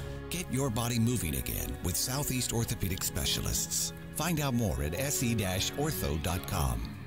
On February 17th, the stage will be set for racing's greatest day, the Daytona 500. A day that delivers 4-wide excitement, legendary moments, and unforgettable finishes. A day that keeps you on the edge of your seat and that you'll remember forever. The greatest race awaits. Experience the thrill of the Daytona 500 in person. Guarantee your seats before they sell out at Daytona500.com. From the NBA to the NFL, we've got you covered. The worldwide leader in sports. Listen live everywhere you go on ESPN690.com. This is ESPN 690. You watch Action Sports Jax on CBS 47 and Fox 30. Now Action Sports Jax is on your radio. Broadcasting live from the ESPN 690 Anajar and Levine studios. Here's your host, Brent Martineau. 2 years in Jacksonville as a kicker, 92.7 success rate. How good is that? Good enough to earn a 4-year extension worth a pretty good chunk of change. Brent Martineau along with former Jags player Austin Lane here on ESPN 690, and we're at TPC Sawgrass today. Thanks for joining us. And we're glad to be joined right now by Jags kicker Josh Lambo, who just signed a 4-year extension on Wednesday with the team. And Josh, we appreciate you joining us. But, man, you're killing us all. We all gave up on Valentine's Day because we didn't get a 4-year extension worth a little over $15 million to help aid us on this holiday. Yeah, I'm pretty fortunate that was the timing of it. How about the excitement? What's it feel like when you sign the dotted line on that? It all comes together, and now you can kind of just get back to focusing on football and family, and you've got this thing in the rearview mirror. Yeah, I'm really grateful for the way the contract talks went. So I'm appreciative of the organization for that. And once I actually just got to sign it, it was at the moment it was actually kind of dull, to be honest with you, because I still right now I don't think I understand the impact of what the past couple years of my life have made now with this contract. So it's starting to settle in a little bit now, kind of the gravity and the magnitude of it. And it's awesome. It's amazing. I'm super fortunate. It's pretty sweet. And I'm excited to be in Jacksonville for the next 4 years, and excited to continue to help this team win games. Josh, I hate the word deserve, so I'll say you earned the heck out of this deal. I mean, 19 to 20 a couple years back in field goals, 19 to 21 this past year. It's really maybe lack of a productive offense this past year that would have got you more opportunities, in my opinion. But your story is really cool, and I'll never forget when you first came to Jacksonville, and obviously things didn't work out in San Diego at the time it was with the Chargers. But you were so confident, and it was not that I've never been around confident football players or athletes, but you were so confident that they were wrong in terms of judging you as a kicker, and then to turn around, be that confident, and then deliver what you have delivered, that's got to be pretty satisfying. I can't say I've thought about it exactly that way, but I'm really happy with obviously my move to Jacksonville, both on and off the field, but not every workspace is good for every single person on the planet. So clearly the Chargers are figuring their stuff out now because they had one heck of a year this year. For me personally, it just, for whatever reason, we didn't mesh very well. Part of the reason, too, I mean, my first 2 years at the Chargers were my first 2 years doing both field goals and kickoffs. Like, that was, my second season ever starting as a kicker in any level. And so I think, thankfully, I'm looking forward to it. I really do think that my best is yet to come, and I'm really excited that I get to continue to develop, become better, and figure out how to be more consistent with the team here. Yeah, and you've been really consistent. Just a little background there, too, for the folks listening. Josh is referring to is that he was a professional soccer player prior to that, made the switch over to kicking footballs, and obviously he's been very successful. Go ahead, Austin. Josh, hey, what's up, man? Austin Lane here. I got to ask you, so what's going to be your first big purchase with this new contract? Because when I played, Scobie got to Aston Martin here, which I didn't think was possible in Jacksonville, Florida, but he somehow pulled it off. Are you going to try to outshine him? Or are you going to try to keep it humble a little more? What are you thinking here? I was plenty happy with my choice to purchase curry last night, so I'll stick with that. Food was my first purchase, and it certainly won't be my last time doing that. Well, hey, it could be custom fedora. I mean, those fedora, you can make a couple of them now. Let's now we just need to get like a Jag themed one, and we're all set. Well, Josh, I'm going to go ahead and stop Brent right now. Those aren't fedoras; they're Bohemian-style hats, correct, Josh? I'm just making sure. Well, I can give you some credit here. The hat that I wore yesterday, I don't think technically falls under a fedora, but the hats that I wear with my suits when we travel and to home games, those are proper fedoras. Yeah. Okay, all right. Okay, See, I'm sorry. that easy killer. See? I just saw the hat that he wore for his signing, and it was definitely like a Bohemian-style inspiration. So, Josh, kind of get into my next point here, and I don't want to make fun of Scobie when it comes to fashion sense. He was decent. You're probably one of the most fashionable kids. Okay, he had zero fashion sense. He didn't have any fashion. He wore golf clothes. Okay, fair enough. From your mouth, are you the most fashionable kicker in the whole NFL? Yes or no? No. No. For sure, Brandon McManus has me beat by a long shot. Dude's wearing like fur coats and stuff. He's pretty aggressive. His fashion status is way higher than mine. That's awesome. Hey, you signed this in the dog park there at the stadium. Obviously, your dogs were there too. I think they got their signatures on. What that's pretty cool to be able to craft things. Obviously, with your wife. Remind me again. You've been married, I want to say, a little over a year. Is that right? No, just about 7 months, somewhere around there. Okay. All right. Sorry. I won't miss the anniversary. I promise. But what was the intent behind that? Of having the dogs, doing the dog park, obviously your wife and everybody around. Actually, it was Tad Dickman's idea with our PR team. He's so creative. He really is. He does a really good job with what he does, and I'm super appreciative of his work. So when he came to me with that idea, he texted me and said, "Hey, I heard there's a rumor that we might have a deal done here soon." I said, sounds like that might be the case. And then he came up with this idea, and he's like, you're not a typical boring sit in front of a media room screen and a microphone and like do a signing. He's like, that's not you. And I think we should tailor this to you and your personality. And I think it went amazingly. I was just, at the Pet Paradise Park there at the stadium, and I was just telling Megan earlier, we were just talking about it, going back through some of the pictures and videos, and that's something that we'll be able to talk about forever. That's just a really, really cool story about how I signed my first big extension, and the most important creatures in my life are there, and that was really special.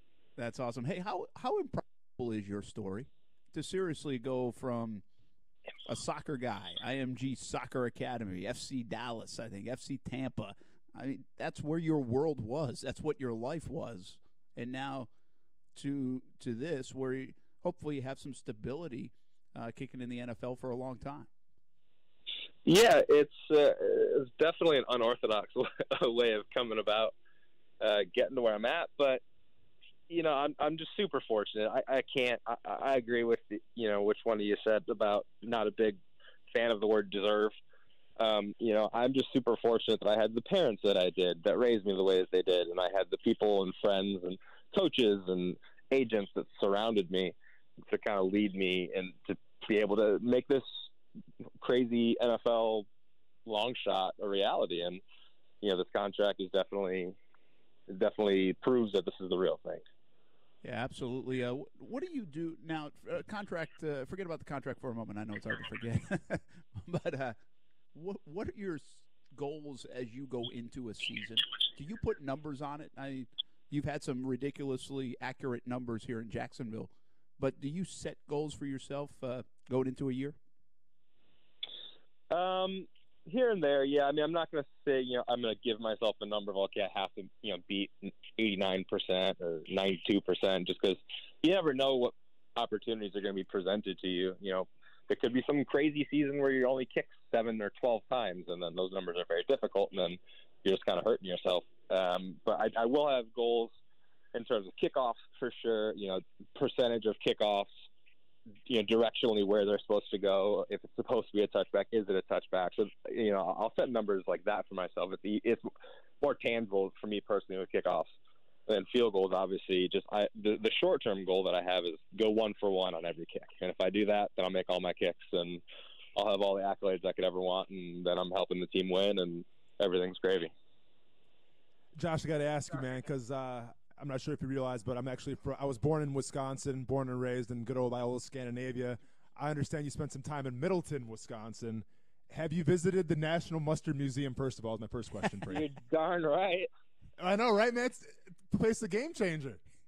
Oh, I will only eat Plockman's mustard. When I was in California, they didn't sell it, and I asked my mom to ship me out some when I ran out.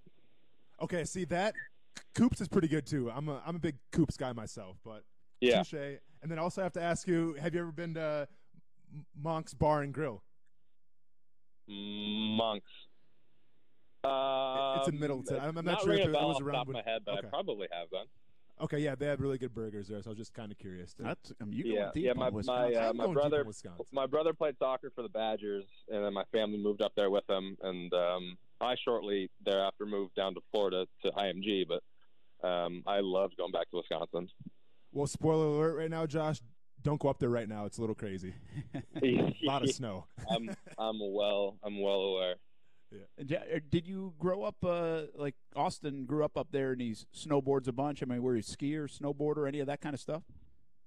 No, I didn't do anything like that. Just mainly because sports just really consumed every bit of time that I had. And as you become older, when kids really start to get into stuff like that, I was already on my own, living 2,000 miles away from home. And then at 17, I was already a pro athlete, and so I couldn't do any of those things, just from the risk perspective. And so, unfortunately, I kind of missed out on a lot of the best parts of the territory up there.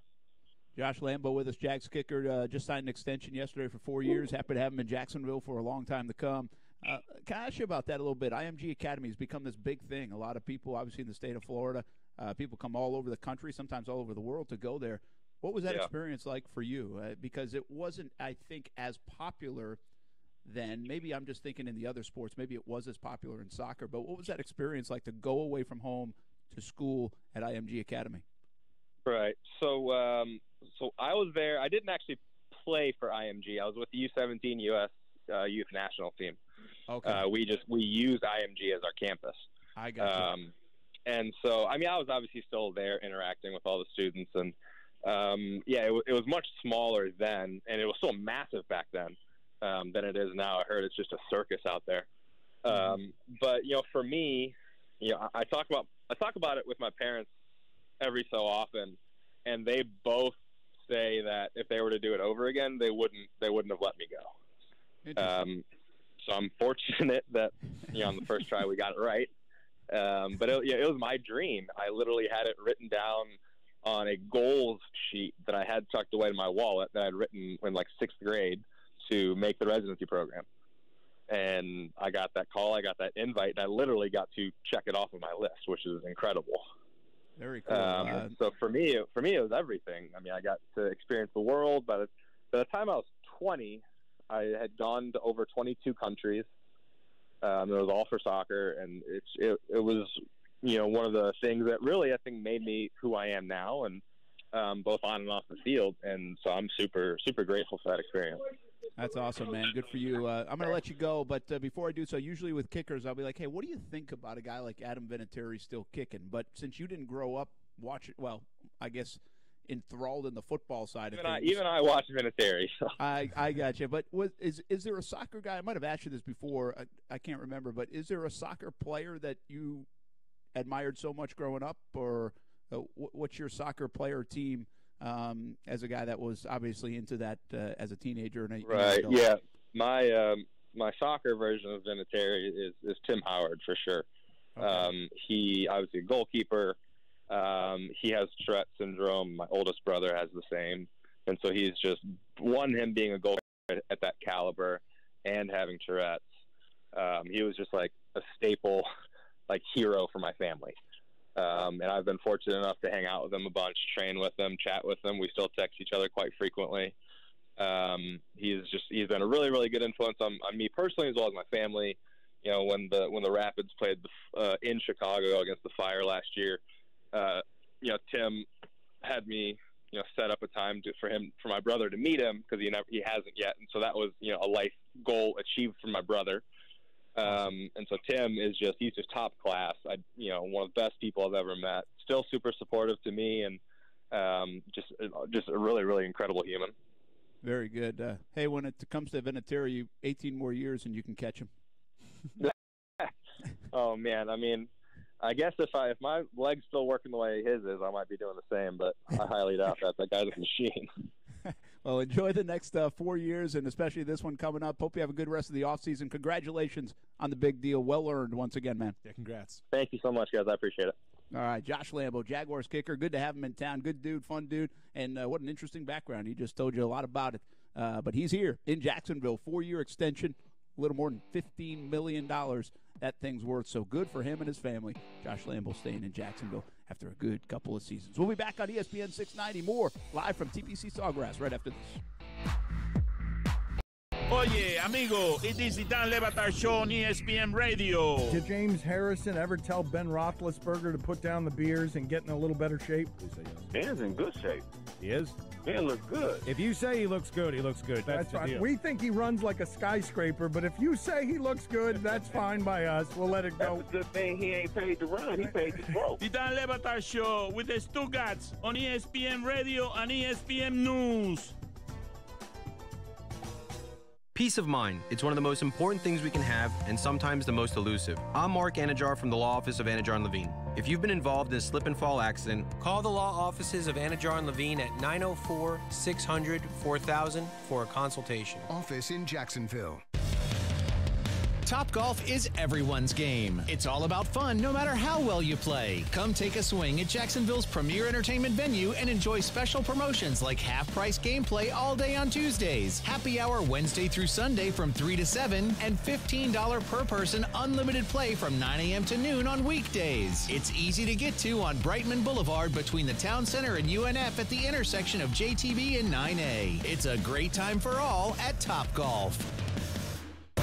Hey everyone, this is Austin Lane from ESPN 690 and Action Sports Jax. I'm inviting you, your colleagues and friends to Pints and Pucks with the Jax Sports Council Young Professionals and the Jacksonville Icemen. Wednesday, February 27th, join the Jax Sports Council Young Professionals for a night of great networking and fun. Pints and Pucks starts at 5 at Intuition Ale Works downtown. Then we'll move to the arena for the puck drop at 7. Pints and Pucks is open to everyone, with a portion of the proceeds going to the Send the Child to the Game program. See you at Pints and Pucks. From Daytona Beach to Brunswick, now ESPN can be heard loud and clear everywhere on one of the most powerful AM radio stations in Florida. Listen live everywhere you go on ESPN690.com. This is ESPN 690. Hey, it's Mike Golick from Golick & Wingo. You're listening to Action Sports Jax with our friend Brent Martineau on ESPN 690. Trey Wingo probably a little jealous here today. Down at TPC Sawgrass playing a little golf. We got to get them down here. Wingo and Golick. Hopefully you tune in every morning, 6 a.m. on ESPN 690. Yeah, you got the shades on now. I feel like I'm talking to Marcel Robinson. Well, sorry, that was kind of a tribute towards Marcel. So was it? Trust me, I'm taking them off now because that is no way to live wearing shades inside. Let's do some balling and falling, and I'll begin. Okay. And I'm going to begin with Marcel. Okay. So we talked a little bit around this, but I just want to finish the deal with Marcel. So here was the thing. We're talking the sports. Well, and before you start this, I should probably say this too. So remember the Super Bowl when we all hit the turn in the Bridgestone golf thing? I remember Marcel didn't want to take a turn because he's like, dude, I don't want to embarrass myself. He didn't want to waste his time. So he didn't even try it. I'm like, wow, man, like it's okay. Like we're having fun. It's not a big deal. I mean, I suck too, but he didn't even do that. So now please tell your story because from what I saw at Super Bowl weekend, he had no chance. He didn't want any part of it. And so he's played at Topgolf a little bit. Like, who hasn't, right? Mm-hmm. And so that doesn't really quantify as being a golfer. There's a lot more to golf than just there, and Topgolf's awesome. I love it. But so he swung. And I remember a few years ago, actually, before Marcel even joined us at Action Sports Jax, he asked me about golf. And he asked me about getting clubs and stuff like that. So I thought he was about to get into the game. Never really did. Long story short, we had an open spot, and I didn't think Marcel would want to play. Mm-hmm. But I thought, well, I'm going to at least ask him if he wants to be part of the group today. And so he was like, yeah, I can do it. I said, all right, if it gets too crazy, just pick up. If you feel like you're holding people up, if you're uncomfortable, Dude, it's a stressful environment, especially your first time. Heck yeah, everybody. man. Heck yeah. It sucks. So then that turned into yesterday in the sports office. What's the over/under if he hit every shot? Yeah. And so we've done this before with Drew Copley. We challenged Drew Copley, our other guy who's no longer there, if he could break 150. Mm-hmm. And it was the first time he had played a little golf, but not really played like this kind of golf course. And he did it. He slammed it, man. He had like 127, I think. And Copley listened, and I'm shortchanging him. It might have been like 124. He killed it. Mm-hmm. But so we didn't really know where to set the over/under on Marcel. No idea. Now, this coming in, I thought it was regular play. Everybody was just playing their own ball. So we had set it around 200. Mm-hmm. That's like an 11 on every hole. So if you get like a 5 on a par 3, that's great. But what if you get stuck? Like on 17, what if you just can't get it onto the green? And you keep it in the water. You could get like a 22 on a hole easy. Yeah. So we were going to make them count every shot, do that. Well, we got here, and it's a shamble. So a shamble means everybody hits their drive, and then you take the best drive, and then everybody plays their own ball in from there. So it's a little skewed. Long story short, Marcel, off the tee, his first tee shot, first time he'd ever hit a driver, was awesome. Like, it was right down the fairway. And I don't know about crush it like 280 yards, but it was still legit. It was like, wow. Yeah. And then he struggled. Then he didn't hit some. Then he swung and missed a couple of times. Then he hit some in the water. He ends up shooting a 79 on the front side. Again, in the shamble format. Yeah. Where I think, realistically, if he had hit his own ball off the tee, counting strokes, he probably would have been right around 100. Okay. If I'm being real. Coming home, shot a 63. Cleaned up 16 strokes on the front side. Yeah. Oh, so that's a 142 total. He shot 142. Dang. But that's with the drive. If you add in the drives, I think he would have easily broken 200. Yeah. Because we actually had to use a couple of his drives on the 14th hole. No kidding. We all hit it into like the water. Yeah. And he was the last one to hit, so we had to have his drive. Yeah. And he hit it right down the middle. And then on 17, which I put live on Twitter, I hit it in the water. Yeah. The other guys hit it in the water. And he actually pulled it left on the hill, you know, on the hill on 17, so kind of right near the cart path. Laid up a little bit. And then we all hit our shots on, but he hit his shot on the green. It's a tricky little chip shot. Yeah. And he hit it on and made it two putt, and he made a 4 on 17. His first time playing 17, he made That's awesome. a 4. Yeah. So Marcel did awesome. I mean, it was a lot of fun. Like we'll share some of the video and pictures. I haven't had time to do that yet, but it's actually really fun to follow someone around. Now, have you ever played 18 holes? Here or in general? In general. Yeah, I played 18 holes. So my father-in-law is a really big golfer. So they have a condo in Bradenton. Okay. And I went with him last year. It would have been, and that was like my first time golfing, like a full 18. I mean, in forever. It was. Yeah. It was a long terrible. time. No, it wasn't. Like I told you, I watched some YouTube videos and stuff, so I kind of got like the Your basics swing down. at the Super Bowl is like, whoa, this is way better than I thought. Yeah, I mean, I can like watch people and try like pick up things a little bit. I don't know if it's like a gift or whatever, but I can do that. I have a big slice, though. That's my problem. Like I can hit the ball, but it's just going to slice and go. And everywhere. the toughest thing is right when you get around the green. Can you have the feel to get it in the cup? Yeah. You know, he didn't at first, and then he started to figure it out. Yeah, so yeah. it was good. So anyway, I kicked off balling and falling. Marcel Robinson's getting my balling today. I'm putting my shades. He shot back a on. 142. I'm putting the shades back on. Put the shades on in the President Cup room here at TPC Sawgrass. And when we come back, you're balling, both of our falling, and more on ESPN 690.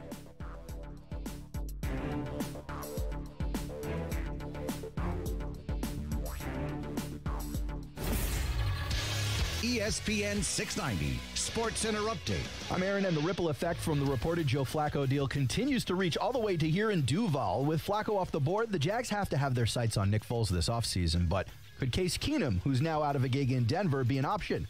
Mike Golick thinks the Broncos need to think twice about letting Keenum leave. Why the hell not just keep Case Keenum?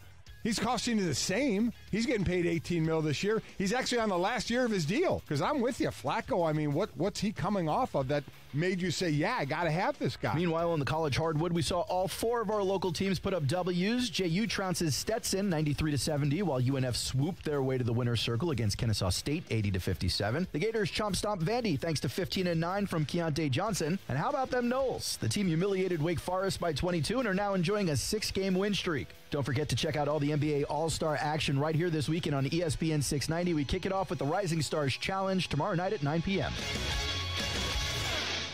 Hey, everybody, this is Brent Martineau from Action Sports Jax at ESPN 690. Jenkins Hyundai of Jacksonville is the home of the North American Utility Vehicle of the Year, the 2019 Hyundai Kona. This new crossover utility vehicle is a perfect fit for a family who doesn't need as much room as the Hyundai Santa Fe, but more room than the Hyundai Elantra. Their customer service is top-notch at Jenkins Hyundai of Jacksonville, and you never have to worry about a high-pressure, haggling sales approach to you buying a car. My friends at Jenkins Hyundai of Jacksonville offer the no-risk, no-pressure approach. If you don't absolutely love your new Hyundai, you can bring it back within the first 7 days for your money back. They also offer a lifetime warranty that's good anywhere in the United States. Schedule a test drive today at JenkinsHyundaiofJacksonville.com or just swing by the showroom on Atlantic Boulevard. I'm confident your experience at Jenkins Hyundai of Jacksonville will be just as good as mine has been. Tell them Brent Martineau sent you and drop me a line on social media. Let me know how your experience was at the new Jenkins Hyundai of Jacksonville. Hey, it's Bill with Bill Fenwick Plumbing. You know the moment when your pipes have sprung a leak and there's water everywhere, or you wake up one of those few cold mornings and you find out the hard way that you have no hot water. Call us, Bill Fenwick Plumbing, for those unexpected moments that threaten to ruin your day. We know you're busy and we want to help you get back to your normal schedule as soon as you can. So next time you have one of those moments, call us or go to our website, BillFenwickPlumbing.com.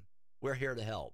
Hi, this is Stan Nagel for Energy Seal Foam Insulation. Summer's coming, guys. Remember last year when you were burning up and your electric bill was off the chain? Why not do something about it this year and call Energy Seal to come out and fix your home for you? This summer, cool off that bonus room and really be able to use it. Spray foam insulation really works. Call us today and save 25% off our summer rates. Call 888-306-3626 or look us up on the web, EnergySealToday.com. Call us now, 888-306-3626. We're Energy Seal, sealing in energy and saving you money.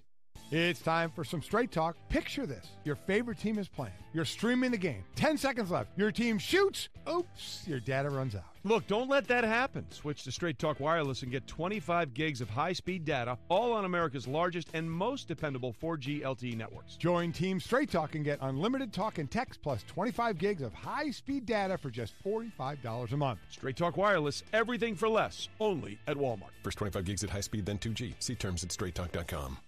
Ladies and gentlemen, are you ready for the only $5 meal worthy of your appetite? Wendy's Giant Junior Bacon Cheeseburger Meal. Our classic Junior Bacon Cheeseburger is now bigger, with double the fresh, never frozen beef and double the apple with smoked bacon. There's nothing junior about it except the price. Wendy's Giant Junior Bacon Cheeseburger Meal comes with nuggets, fries, and a drink for just $5. Get the $5 Giant Junior Bacon Cheeseburger Meal at Wendy's. Giant Meal, junior price. At participating Wendy's for a limited time. Fresh beef available in the contiguous U.S., Alaska, and Canada.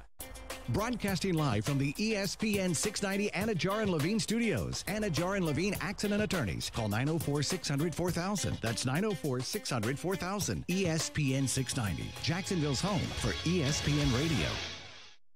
WOKV Jacksonville. Listen live everywhere you go on ESPN690.com. ESPN 690, a Cox Media Group station.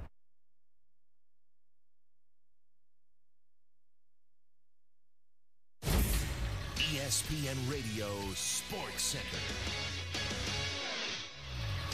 I'm Doug Brown. ESPN's Ramona Shelburne reports even though NBA Commissioner Adam Silver has been approached about other jobs, including interest from team owners about becoming commissioner of the NFL, he hasn't given any thought to those offers. Silver signed a 5-year extension with the NBA last year.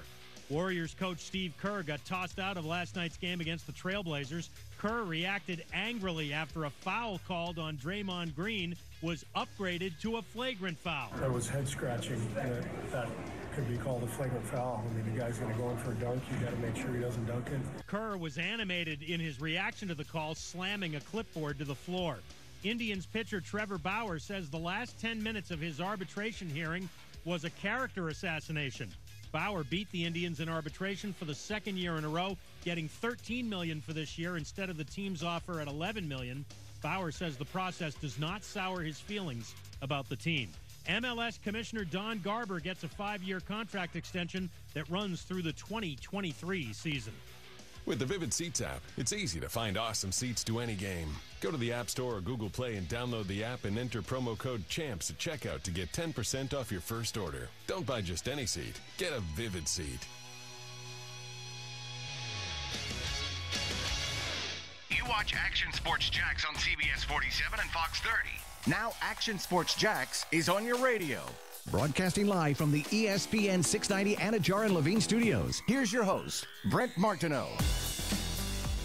Having some fun on a Thursday here at TPC Sawgrass. I feel like we're at the dinner table.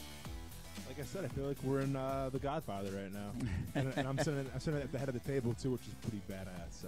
So we got the video elements working as well, so you can check us out on Facebook, ESPN 690's page, on Twitter, at Brent A.S. Jax, which couples as Periscope, and also on our YouTube page, Action Sports Jax. The podcast is up and running. People are checking it out. So make sure you listen, hopefully from 3 to 6 every day on ESPN 690 AM or ESPN690.com as well. But you can always catch up on the podcast. A lot of different ways to catch us on Action Sports Jax here on ESPN 690. Brent Martineau, Austin Lane, Coos back in the studios. We are live at TPC Sawgrass having some fun. By the way, we talked a little bit about Daytona. They'll have a football presence. J.J. Watt will be the Grand Marshal, and Julian Edelman, the MVP of Super Bowl 53, just got named the honorary starter for this weekend's Daytona 500. what would you rather be, what J.J. Watt's doing or what Julian Edelman's doing? Yeah, the Grand Marshal basically goes around in the parade part. There's like a parade before. Sounds exhausting. The honorary starter, I believe. Let me just gentlemen, start your engines. No, I think or not? It's got to be. Let me double check. Is that one or waves the green flag? Maybe both. I think waves the green flag. Yeah. Okay. Honorary starter waves the green flag. So there's still maybe the Grand Marshal does do gentlemen start your engines. I'm not a parade guy, okay? So I'm not sure. Let me check it out though. Become the first NFL player to give it is. My bad. Dang. I thought he was basically just on the parade route of the cars. Yeah. But he is the gentleman start your engines and ladies in the past. Good point. So which one would I rather do? I don't know. I think the gentleman start your engines is kind of goofy. Yeah. Or drivers start your engines. Yeah. So I'd almost rather be up in that tower waving the green flag. I think it's more fun. Yeah, but I feel like the gentleman start your engines thing, it's like such a distinct moment in that race where it's like, hey, it doesn't start till you say something. So that's kind of badass, and I'm sure J.J. Watt's going to do it more intensely than anybody else has done it before him, knowing him. But, yeah, I think I'd rather say gentlemen. Well, I don't know if you can. Is it still gentlemen start your engines? Well, you can this year as long as not a woman in the field. But in the past, what Danica Patrick. Well, Danica Patrick changed that a little bit because when she was in the field, it would be gentleman and lady or just drivers start your engine. But she's not racing anymore, so that's not the case. All right, balling and falling. Your turn. Well, I'm in this important room, I think, at Sawgrass. We're balling on golf. I'm not sure what exactly this room details. It's the President's Cup room, right? It is President's Cup. So, which Tiger Woods is the captain this year. There's some cool pictures. There's a picture right over here of there's Phil the trophy Mickelson right there, and Tiger. And Tiger's like sitting on stairs looking up at Phil Mickelson. It's a really neat picture. Well, it's a cool trophy over there, too. I mean, it's not the Stanley Cup, but it's pretty cool. No, but we could drink heavy out of that thing. Speaking of the Stanley Cup, let's go into some hockey. For balling. Anaheim Mighty Ducks, the NHL team, hosted Mighty Duck Night, where they brought back the actors from the very first movie onto the ice for the puck drop and whatnot. Emilio Estevez? He was not there, unfortunately. Charlie Conway wasn't there, and granted, Joshua Jackson's the actor that played Charlie Conway. Joshua Jackson's been in Dawson's Creek. He's been in Fringe. You ever seen Fringe? Fringe is a good show. No. It's a show? Yeah. I haven't. It's an older show. Pretty good, though. So he wasn't there. I get it. You're kind of big time now. You're in Dawson's Creek. You can do whatever you want. But come on, man. Like you're the captain of that team. Adam Banks was there. And also Fulton Reed was there. And Connie Moreau, which was my personal favorite growing up as a kid. She was there as well. All right. So, they got to drop the puck.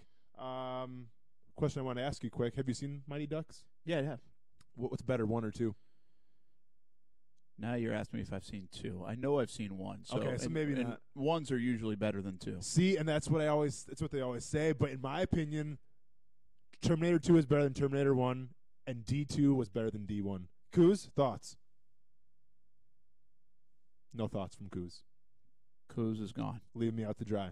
Okay, sorry, I was working on something. What's D1 and D2? Excuse me, D1 is the first Mighty Ducks, and D2 is the second Mighty Ducks, and D3 is the third one. Brent, there's 3 of them. There's 3 of them. Brent, come on, man. I think I only remember D1. Jeez, Cruz, what's in your opinion? What's the best Mighty Ducks movie? I got to go with number 1. I'm trying to think of like most memorable moments, and I feel like playing Iceland in D2, the Goodwill games. You kidding me?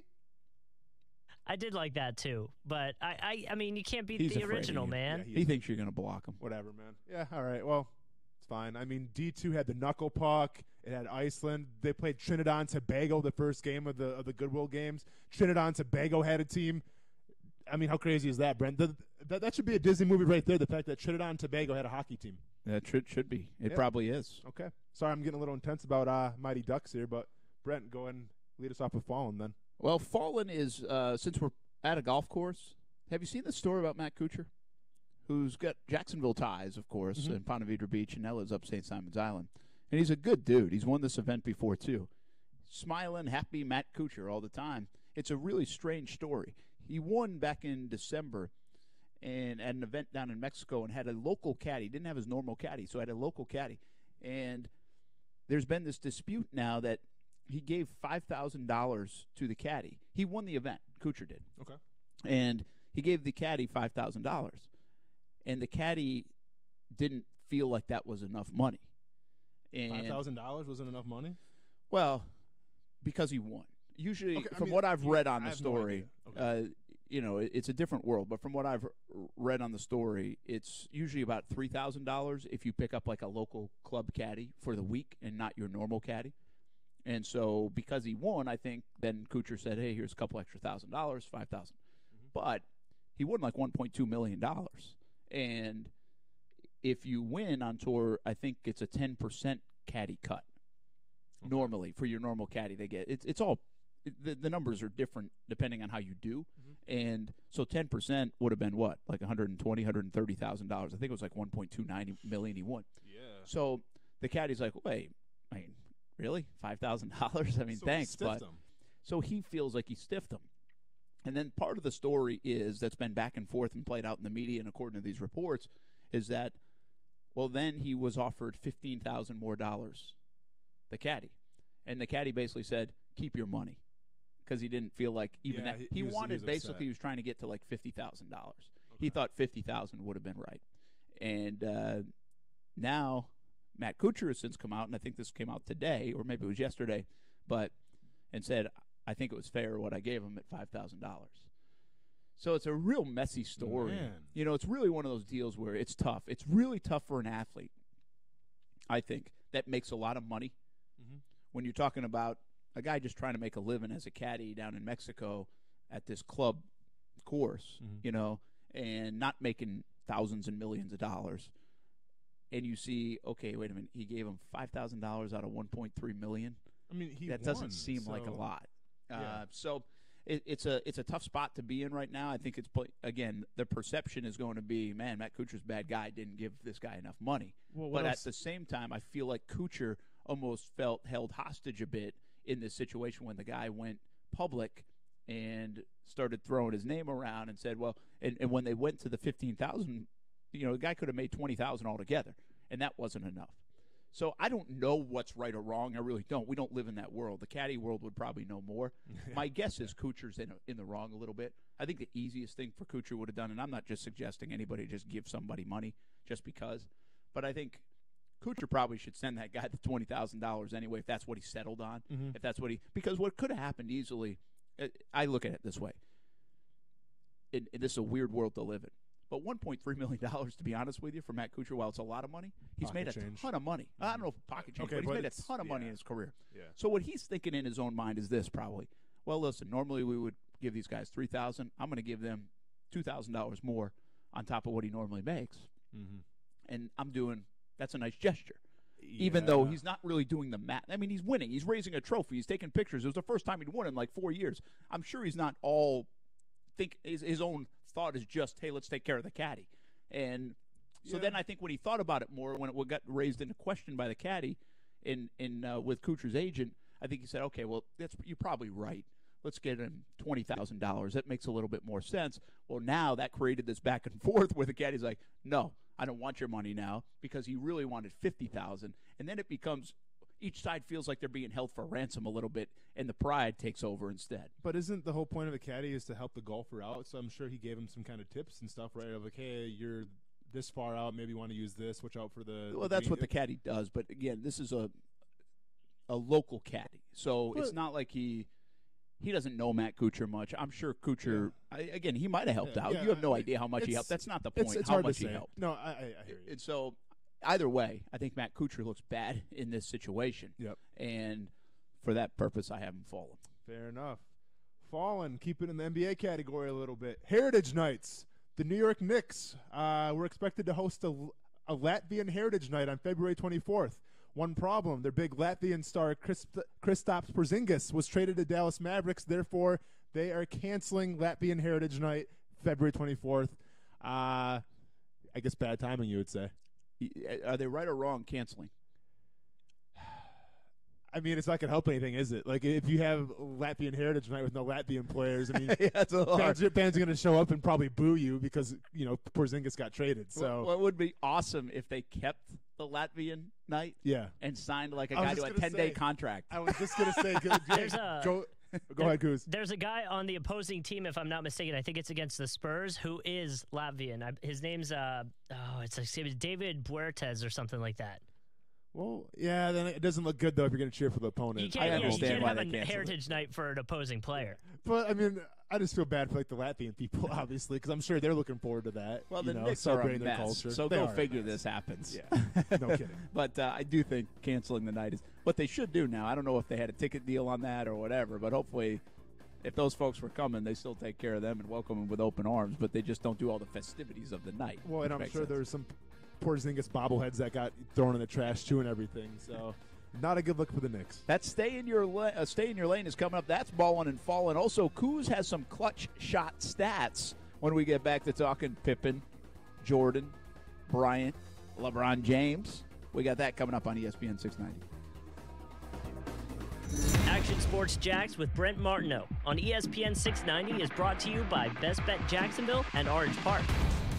Lewis Black, the Joke's on Us tour. That's what differentiates me from other comics. That I am crazier than what I see. Ball game's over. Lewis Black, live, Friday, February 15th, 8 p.m., Florida Theater. Tickets are on sale now at the box office or at floridatheater.com. Hey, everybody, this is Brent Martineau from Action Sports Jax here on ESPN 690. And although the focus has shifted a little bit from football and heading into basketball season, maybe even baseball season, we have not lost our focus on helping you get the best car buying experience. If you haven't been to see my friends at the new Jenkins Hyundai of Jacksonville, you've got to see this new state-of-the-art showroom and meet their fantastic people. Beyond that, if you're thinking about buying a new or pre-owned car, you really should go see the team at the new Jenkins Hyundai of Jacksonville. I'm really confident you'll find their approach to be a breath of fresh air. Take it from me. I drive a Hyundai, and my friends at Jenkins Hyundai of Jacksonville emphasize a no-risk and no-pressure approach. They offer a limited lifetime warranty that's good anywhere in the United States, and if you're not 100% satisfied with your vehicle for any reason, you can bring it back within the first 7 days for your money back. Jenkins Hyundai of Jacksonville is located on Atlantic Boulevard. You can schedule a test drive today at JenkinsHyundaiofJacksonville.com and tell them Brent Martineau sent you. This weekend is All-Star Weekend. Big man, right down the middle, the Red Sea parts, and he jams it home. All-Star Weekend on ESPN Radio and the ESPN app. Presented by Boost Mobile.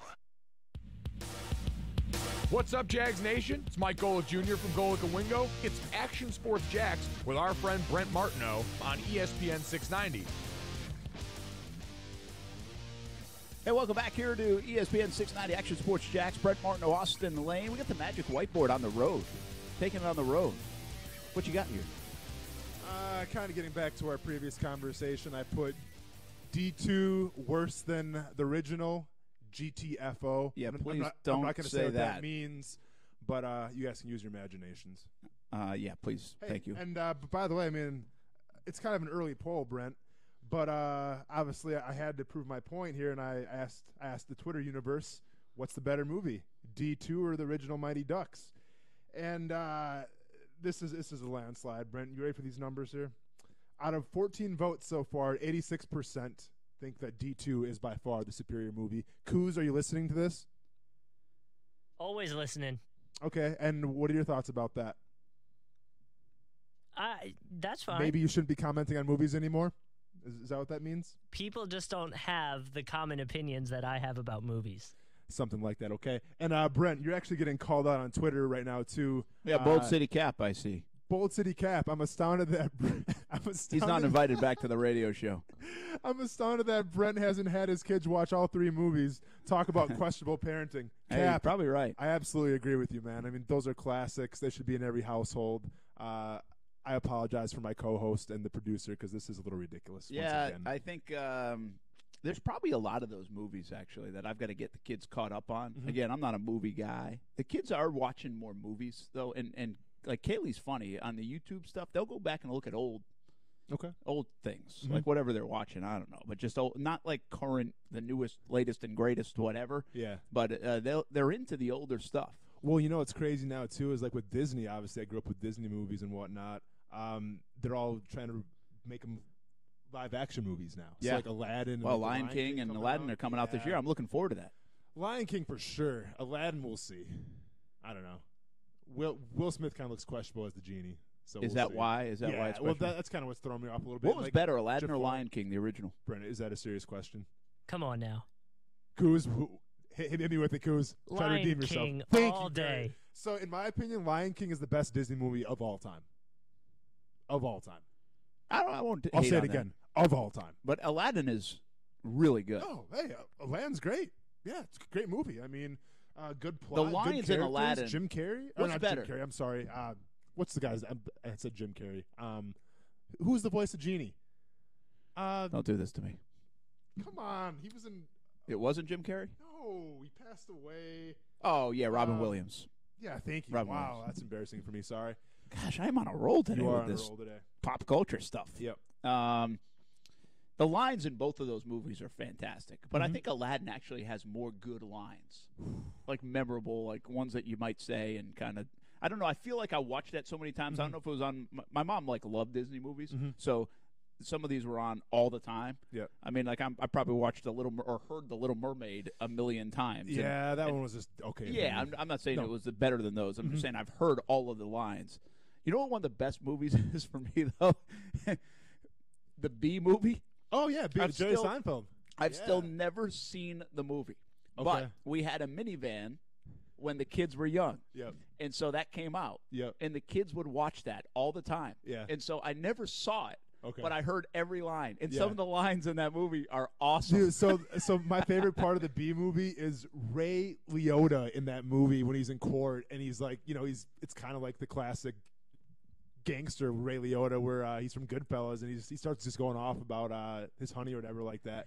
Pretty solid stuff. But just getting back to Lion King, man. I'm like you mentioned the quotes and everything and the lines from Aladdin, but when it comes to soundtrack, man, Lion King, Hakuna Matata, Circle of Life, Elton John belting out those notes. I mean, come on, you can't beat it. It was good. Yeah. They're both really, really good. I'm sincerely looking forward to. Like, I haven't been whatever. I can't even name the Disney movies that have come out recently. Mhm. Like, I'm not well aware of them. Mhm. But I'm glad that these are coming back. Yeah. Because I don't feel like my kids. I feel like I do need to show all my. I think they've seen The Lion King, but I don't know if they've seen the ones that originally came out. A lot of them, and I'm not talking like Bambi. I'm talking about that next wave that came out. So we'll see. One other thing about Fallen, and I'm going to extend it. I hate Valentine's Day. It's aggressive. Yeah. Just because it's kind of a greeting card holiday. I hate the Hallmark holidays. Yeah. Listen, this is not me saying I should get out of getting anybody anything. My wife's the best anyway. Like, I might get her something tonight, but I haven't gotten her anything yet. I really should probably get Kaylee something. And I'm all over this stuff anyway. This year's the 20th year anniversary for us. So I came up with this idea. Okay. While we're at the Super Bowl, actually. And I said, you know what, I got to do – I think I'm going to – I've had all these different ideas, like where to go, what we could do. And I really want to go back to the places we've been because we met in Ohio and then lived in Louisiana, Providence, Albany, New York, and now here. So I thought it would be cool during the 20th year anniversary to go to all these places for a couple of days. Now, is this with your family or just with your wife? Either way. Okay. Like, I don't even mind taking the kids back, showing what Yeah, they've yeah. never lived in Louisiana, so that would be cool to take them. Yeah. But just go for like a weekend to each spot. I thought it'd be good.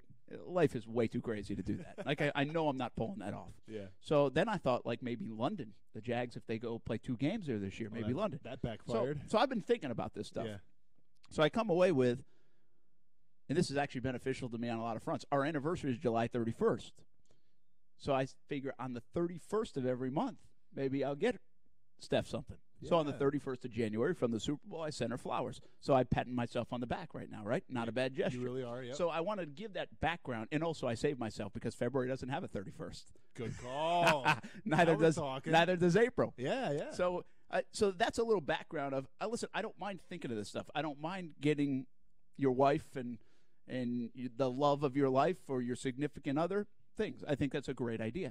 I just don't think Hallmark needs to tell me to go get something for my wife or significant other. Hallmark. I don't or like being all told these what to do. Commercials with like the jewelry, like get her something that she's gonna remember for Valentine's Day. Yeah. Spend $5,000 on a necklace. I mean, Like, I don't yeah. have to go. I can go to dinner last Sunday Yeah. instead of going to dinner. Have to go to dinner tonight because it's Valentine's Day. Yeah. I think that's stupid. I think, what needs to do, couples, okay? Because the biggest waste of money in life is a freaking Hallmark card. They're $6. It's ridiculous. Yeah. Like, it's amazing how much cards are. I can't stand buying cards. I am not cheap. I can't stand. There are some things I can't stand doing, and that is one of them. I can't stand buying cards. Hate it.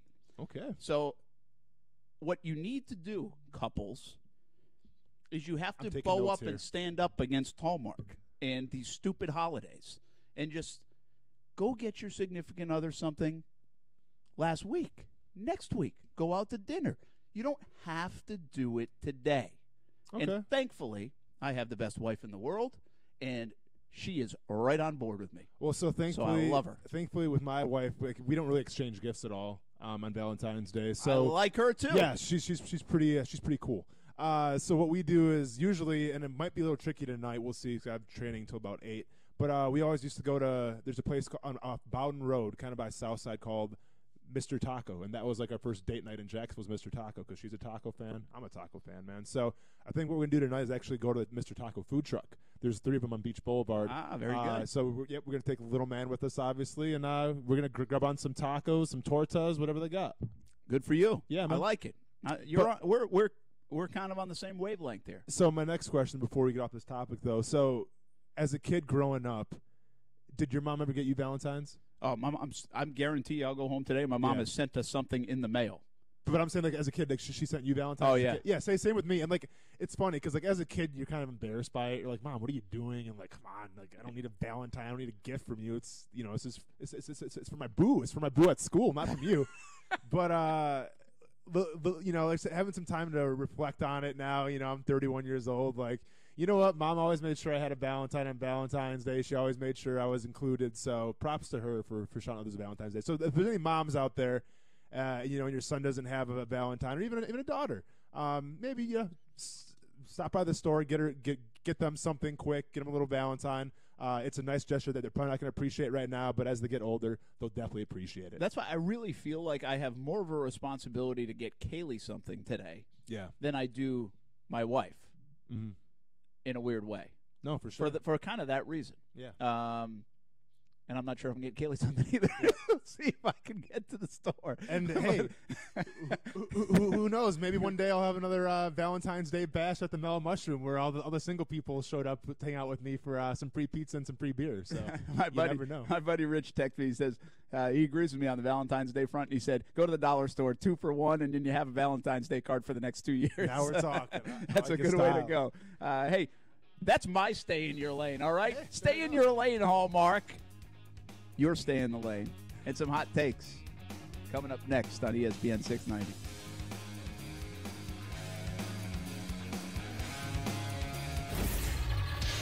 ESPN 690 Sports Center Update. I'm Aaron, and the ripple effect from the reported Joe Flacco deal continues to reach all the way to here in Duval. With Flacco off the board, the Jags have to have their sights on Nick Foles this offseason. But could Case Keenum, who's now out of a gig in Denver, be an option? Mike Golick thinks the Broncos need to think twice about letting Keenum leave. Why the hell not just keep Case Keenum? He's costing you the same. He's getting paid $18 million this year. He's actually on the last year of his deal. Because I'm with you, Flacco. I mean, what's he coming off of that made you say, yeah, I got to have this guy? Meanwhile, in the college hardwood, we saw all 4 of our local teams put up W's. JU trounces Stetson 93-70, while UNF swooped their way to the winner's circle against Kennesaw State 80-57. The Gators chomp stomp Vandy thanks to 15-9 from Keontae Johnson. And how about them Knowles? The team humiliated Wake Forest by 22 and are now enjoying a 6-game win streak. Don't forget to check out all the NBA All-Star action right here this weekend on ESPN 690. We kick it off with the Rising Stars Challenge tomorrow night at 9 p.m. There are those who play the blues. Then there's Chicago's electric blues legend, the one and only Buddy Guy. And it goes down. Saturday, March 23rd at the Florida Theater. Well, you know it's 9 below 0. Tickets are on sale now at the box office and at floridatheater.com. Don't miss Rock and Roll Hall of Fame inductee Buddy Guy. David Lane talks about his experience with Southeast Orthopedic Specialists. I've been active my whole life. I grew up here in Jacksonville, played a lot of athletic sports. Over time, my body kind of broke down and I wasn't able to perform some of the activities that I used to. I've had 4 different surgeries at Southeast Orthopedic. I think the staff at Southeast Orthopedic is second to none. The doctors are great. The therapy is second to none. It's been a great experience. Get your body moving again with Southeast Orthopedic Specialists. Find out more at se-ortho.com. Hi, it's Nathan from Gordon Chevy in Orange Park, where our no bull pricing and express sales process will have you out the door in a new Chevy fast. No bull means fast, fair, and transparent. It's what you can always expect at Gordon Chevy. And right now, take up to $10,000 off the 19 new body-style Silverado crew cabs and up to $12,000 off the 19 previous body Silverados. Only at the money-saving end of Blanding and online at GordonChevy.com. Chevy, find new roads. On February 17th, the stage will be set for racing's greatest day, the Daytona 500. A day that delivers four-wide excitement, legendary moments, and unforgettable finishes. A day that keeps you on the edge of your seat and that you'll remember forever. The greatest race awaits. Experience the thrill of the Daytona 500 in person. Guarantee your seats before they sell out at Daytona500.com. You look at the way Paul George is playing, and you look at Russell Westbrook. I don't think anybody can deny Oklahoma City may be the biggest threat to the Golden State Warriors. The Stephen A. Smith Show, weekdays from 1 to 3 p.m. on ESPN 690. You watch Action Sports Jax on CBS 47 and Fox 30. Now Action Sports Jax is on your radio. Broadcasting live from the ESPN 690 Anajar and Levine studios. Here's your host, Brent Martineau. The Magic Whiteboard talking from TPC Sawgrass here in Ponte Vedra Beach. Just thanking them for the hospitality. You know, I feel like at times, I wonder if we're at a golf course, clubhouse, people are eating dinner. Maybe there's a party out there. We're like in this room in this massive clubhouse. Well, see, and I'm like, are we being loud? Yeah. Are they okay with this? Especially me. I mean, I tend to project a little bit. But, no, I just wanted to thank, TPC for the hospitality because you know this, and everyone that knows me knows this. I'm not a big golfer. I don't really follow the sport too much. But I can appreciate because, I understand, this room that we're in right now, not everyone's been in this room. So, it's a story to add to my list where it's I was in the players' room at Sawgrass. So, it's definitely a cool experience and everything, and something I'll take with me. So, thank you to TPC. Well, listen, in a few weeks, we'll be out here every single day broadcasting all the shows from the Players' Championship, and we're going to get you liking golf for at least a little bit more than you already do. Well, I mean, as long as the Swagger Hound is going to be around, Ricky Fowler, I mean, I'm all for it, man. What is it again? BDR. Yeah, Did you ever look that up? I forgot to look that. I want to look it up right now. You still haven't looked that up. Yeah. My friend yelled that to him 2 years ago, and it got a good laugh from him while he was walking by. I think I know what it is. Okay, I got you. You can maybe do that in your head. Yeah. By the way, Jason chiming in says, I'm back listening to the best sports show in Jax. Thank you very much. Plus, I didn't fall in the septic tank yesterday. Yeah, we had a back and forth that a couple of guys wanted to call in yesterday. One said he was detailing a car. That was Tim. And I ended up responding to him and said, hey, work comes first. But he was listening to some of the conversation. I think it was about the quarterbacks. Yeah. And he's like, I'm too busy detailing a car. I can't call in. Fair and enough. Then the other guy said, yeah, I'm working on a septic tank. Jeez. So something that call requires in all your concentration. Yeah. You guys stay focused at work. But we do appreciate you checking it out here on ESPN 690. I just put it out there on Twitter, by the way. I said it. Said, yeah, I think Valentine's Day's stupid. Stand up to Hallmark, people. Yeah. That's what you got to do. And now I'm getting my mother-in-law is listening. I might have tweeted. My father-in-law is listening. They said Happy Valentine's Day. Waiting for my mom to really rip me as well. So I don't know if people agree or not, but Valentine's Day, go away. All right, man. And this isn't even I think people say that when they've got a broken heart. Yeah. No, mine's full. Yeah. Did you ever have the Valentines as a kid? You had to hand them out and everything? Oh, yeah. Yeah, because I don't know. I was trying to think today. When did that stop? Was that fourth grade? No, I think I did up until 5th or 6th, if I'm not mistaken. Maybe. I mean, it might be. You might be right. I was just I guessing. Can't remember. Yeah, but I mean, and I made it a point on Twitter today too. It was funny because I had a Space Jam one. I actually had NASCAR ones too. So obviously the girls I had crushes on, they all got they got Jeff Gordon ones because Jeff Gordon was the Rainbow Warrior. He was the man. And then the people that I disliked a lot, they ended up getting Mark Martin because I didn't like Mark Martin at all for whatever reason. We should have made Jaguars Valentine's Day cards.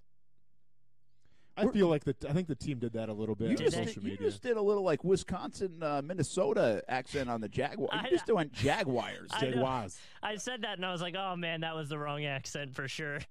I mean, what's you're up, from Coos? Philly, dude. I mean, where does that come from? I You don't say kinda bounce Jaguars around. in Philly. Hey, who's getting drug tested tomorrow or what? Because you know how the NFL works where, like, if you have a good game, usually you get randomly drug tested. Well, why would Coos get drug tested then? Well, So because you're saying you're having a good show? No, I'm saying the point that he thought that the original Mighty Ducks is better than the second one, and now he's talking with a Wisconsin accent when he's from Philadelphia.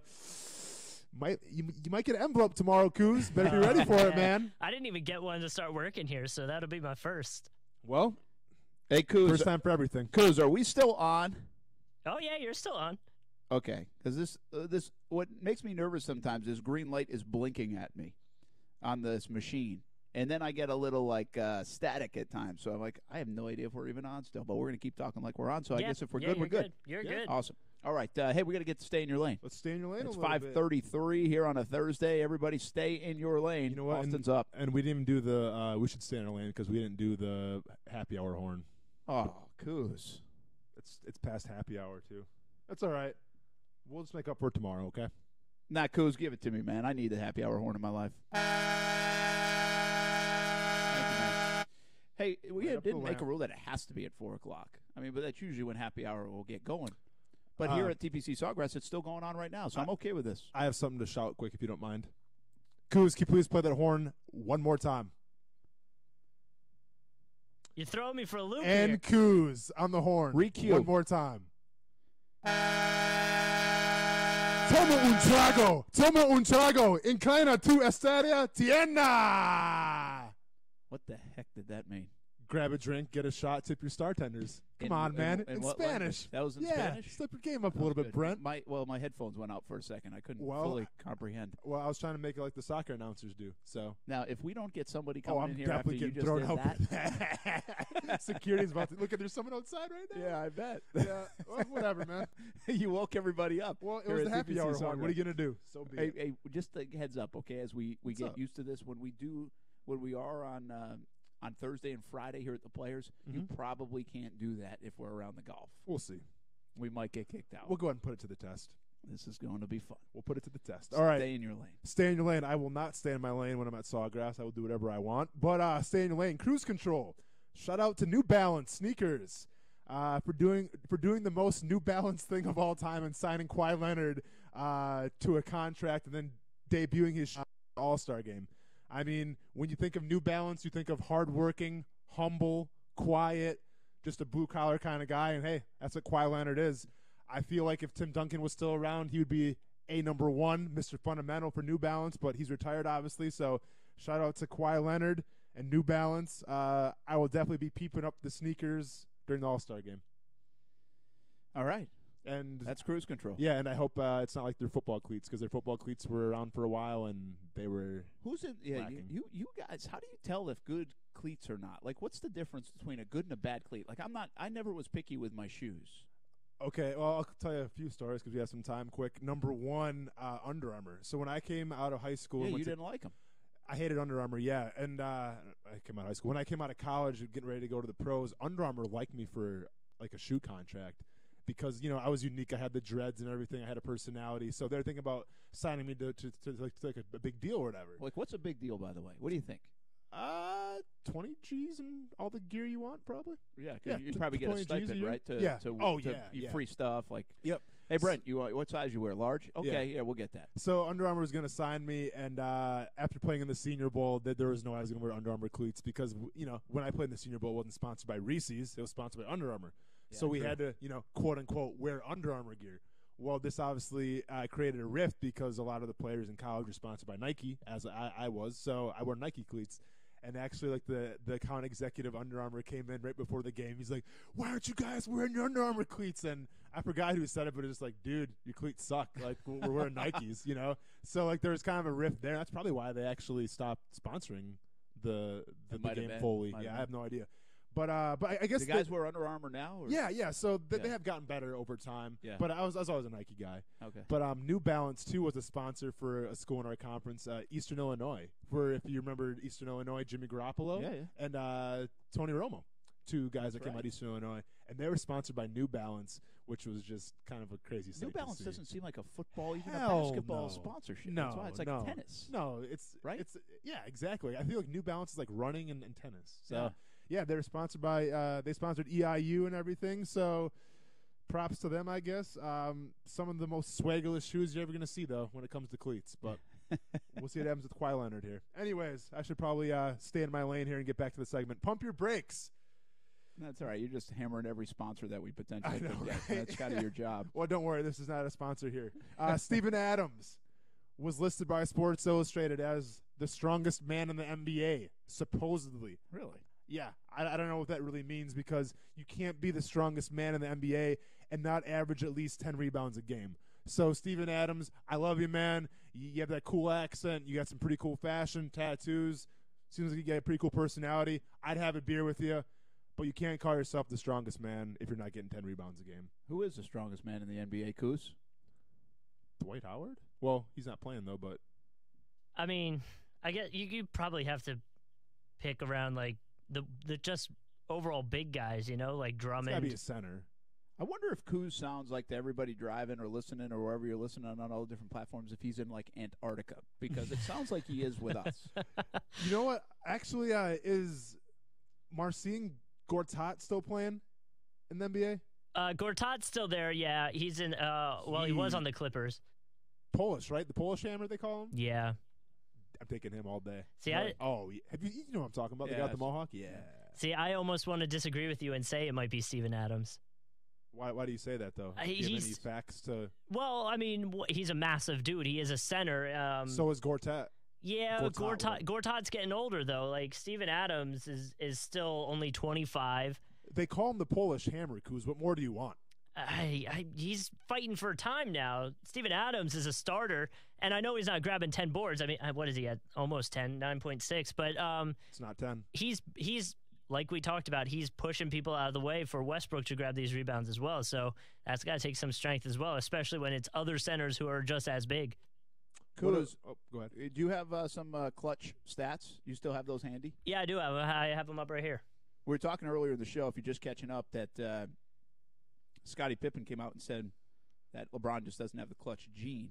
So what do you have for us? Looking at it, LeBron and Kobe are the two that they kind of are comparing here. Yeah, take Michael Jordan out of it. I mean, everybody says Michael is. It's like you're never going to not say Babe Ruth's the best baseball player of all time. So when you look at Michael Jordan's now that. When you look at like the clutch stats, you got to look at how many attempts they're having too, right? Because if it's way less, that was my point. Right.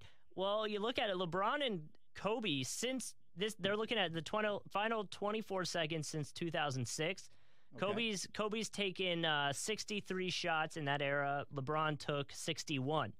LeBron made 18 of those. Kobe made 22. So Kobe's got a better percentage there, but it's still pretty similar. Then if you look at it three-point wise, Kobe's taken 27 threes, and LeBron has taken 26. Now Kobe's made 10 of those. LeBron has made 2. Okay, but I don't know if that's the first number is interesting. Yeah, but isn't that what I kind of said? I bet if you did the numbers, they're better than people think they are. The problem is LeBron got labeled in the early going that he didn't want to take the shot. And I'm actually surprised. The most shocking number is that in that stretch, Kobe and LeBron were two different. 2 shot attempts different. That's it. Especially now with LeBron with like the social media era, I mean, every shot that he misses or he doesn't take, people are going to scrutinize even more than it was MJ or even Kobe. Yeah. What is your take on it, Kuz? Drive and Dish podcast. Give us a little preview. Is LeBron clutch or no? I think. I mean, it's hard not to think he's clutch. But you look back to those teams and you say, like, where are those highlights, like game-winning shots? And a lot of times you think back, you get the Ray Allen on the Heat, and then you get the Kyrie Irving in what is it, Game 6? I think when he's hitting that game-winning shot for the Celtics or the Cavs. So it's like, it's not always LeBron, but LeBron was willing to be the guy to pass the ball. When you think of LeBron in the clutch, you think of him running down and blocking Iguodala when they were up against the Warriors. So, like, to me, he's clutch, but just in a different way. Yeah, he's clutch, and again, I think the one distinction LeBron, I know this is twisting the story a little bit in the topic, but the one thing LeBron has, and Kobe had a little bit of this, I think, at stretches, is the fact that he just had to carry him there. I mean, the teams most of the time had to carry them to even get into the finals to have a chance at it. Hey, we got to take one more time out. We come back. A couple of hot takes. Put a bow on the show from TPC Sawgrass right after this on ESPN 690. See, very intrigued by the Dan Le Batard Show on ESPN Radio. Is an unhappy Thon Maker the answer? 53% of the audience said yes. Thon Maker is going to excite anybody who hasn't seen Thon Maker play, correct? Like, that guy walks into the room. How'd we get him? Yeah, that guy's great. I would draft him first overall every time. The Dan Le Batard Show with the Stuttgarts on ESPN Radio and ESPN News. Hey, it's Bill with Bill Fenwick Plumbing. I have yet to meet anyone that has woken up in the morning and said, "Hot dog, today I'm calling a plumber." Usually it's, who am I going to call and can they take care of me today? Yes, we know the stereotype, dirty, smelly, probably late, and more than likely, you don't want him to bend over.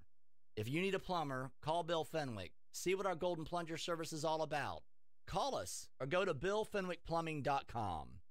Want to put more presidents back in your pocket? Then get to the President's Day sale going on now at Arlington Toyota. Arlington Toyota has over 1,000 new and used on the lot every day, and every single one of them is discounted with big-time President's Day savings. During the President's Day sale at Arlington, you can buy a 2019 Corolla LE from just $14,888. That's a pre-owned 2019 Corolla LE from just $14,888. And right now, during the President's Day sale at Arlington Toyota, you can buy a 2019 Toyota Highlander from just $28,988. That's a pre-owned 2019 Highlander from just $28,988. You got to check out Arlington Toyota's free iPreCheck service, powered by TransUnion. The easy way to check your credit without affecting your credit score. No Social Security number required. It's the President's Day sale at Arlington Toyota. Shop today in person at 10939 Atlantic Boulevard or online anytime at arlingtontoyota.com. Arlington Toyota is giving away up to $600 in prizes to the first person to track the Toyota. Follow Arlington Toyota on Facebook and Twitter for details and contest clues. Hey everyone, this is Austin Lane from ESPN 690 and Action Sports Jax. I'm inviting you, your colleagues and friends to Pints and Pucks with the Jax Sports Council Young Professionals and the Jacksonville Icemen. Wednesday, February 27th, join the Jax Sports Council Young Professionals for a night of great networking and fun. Pints and Pucks starts at 5 at Intuition Ale Works downtown. Then we'll move to the arena for the puck drop at 7. Pints and Pucks is open to everyone, with a portion of the proceeds going to the Send the Child to the Game program. See you at Pints and Pucks. If Dell Demps had moved Anthony Davis as general manager for the New Orleans Pelicans, he would have been fired. You know, you had teams in smaller markets on the phone calling him, imploring him not to capitulate to the demands. The Stephen A. Smith Show, weekdays from 1 to 3 p.m. on ESPN 690. Hey, it's Trey Wingo from Golic & Wingo. You're listening to Action Sports Jax with our friend Brett Martineau. We know you're shocked he came off the golf course to actually work, which I respect. He's right this time. I did. Right off the golf course. That's perfect. Technically, you brought work to the golf course. I did. Welcome to TPC Sawgrass. We're glad to be able to do that. Tomorrow we'll be down at Daytona, so it should be a lot of fun. Brett Martineau, Austin Lane, Coos back there pushing all the right buttons, we hope. And before you get into some hot takes, Coos, to end the show, Rational Jags fan, I did want to get into a comment he just tweeted at us. Just turning in from work. He says turning in, but I think he means tuning in. Unless he's just getting into his driveway. I don't know which one. Well, why is no local media talking about the possibility the Jaguars get Foles and Haskins? This is the, in capital letters, best case scenario at QB.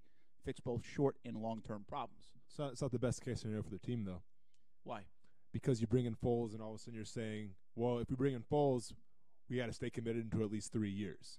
So we waste a first-round pick on Haskins, and then say Foles has those 3 good years. Are you going to re-sign him then, or are you going to run a guy that you don't know what he's capable of? So from a money standpoint, from a team standpoint, from a team that's got to win right now, it doesn't make any sense at all. Well, yeah. Now, listen, I think this is a good question, by the way, Irrational Jags fan, to ask. I understand the question, and you're right. Nobody's talking about it. Because I think here the assumption is, and I think we're all on the same page with this, not just the media, I think a lot of people in general say exactly kind of what Austin just said. If you invest in Foles, it's going to be a higher dollar amount. So say you're paying $6, $7, $8 million more. Well, the other part of this is Foles isn't coming and saying, hey, yeah, I'll be glad to sign a 1-year, $20 million deal. Exactly. He wants a deal.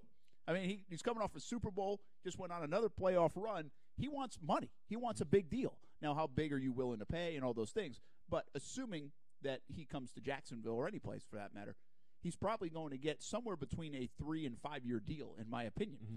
Now, all these deals usually you can get out of after 2 years. Maybe it's into a third year with a QB.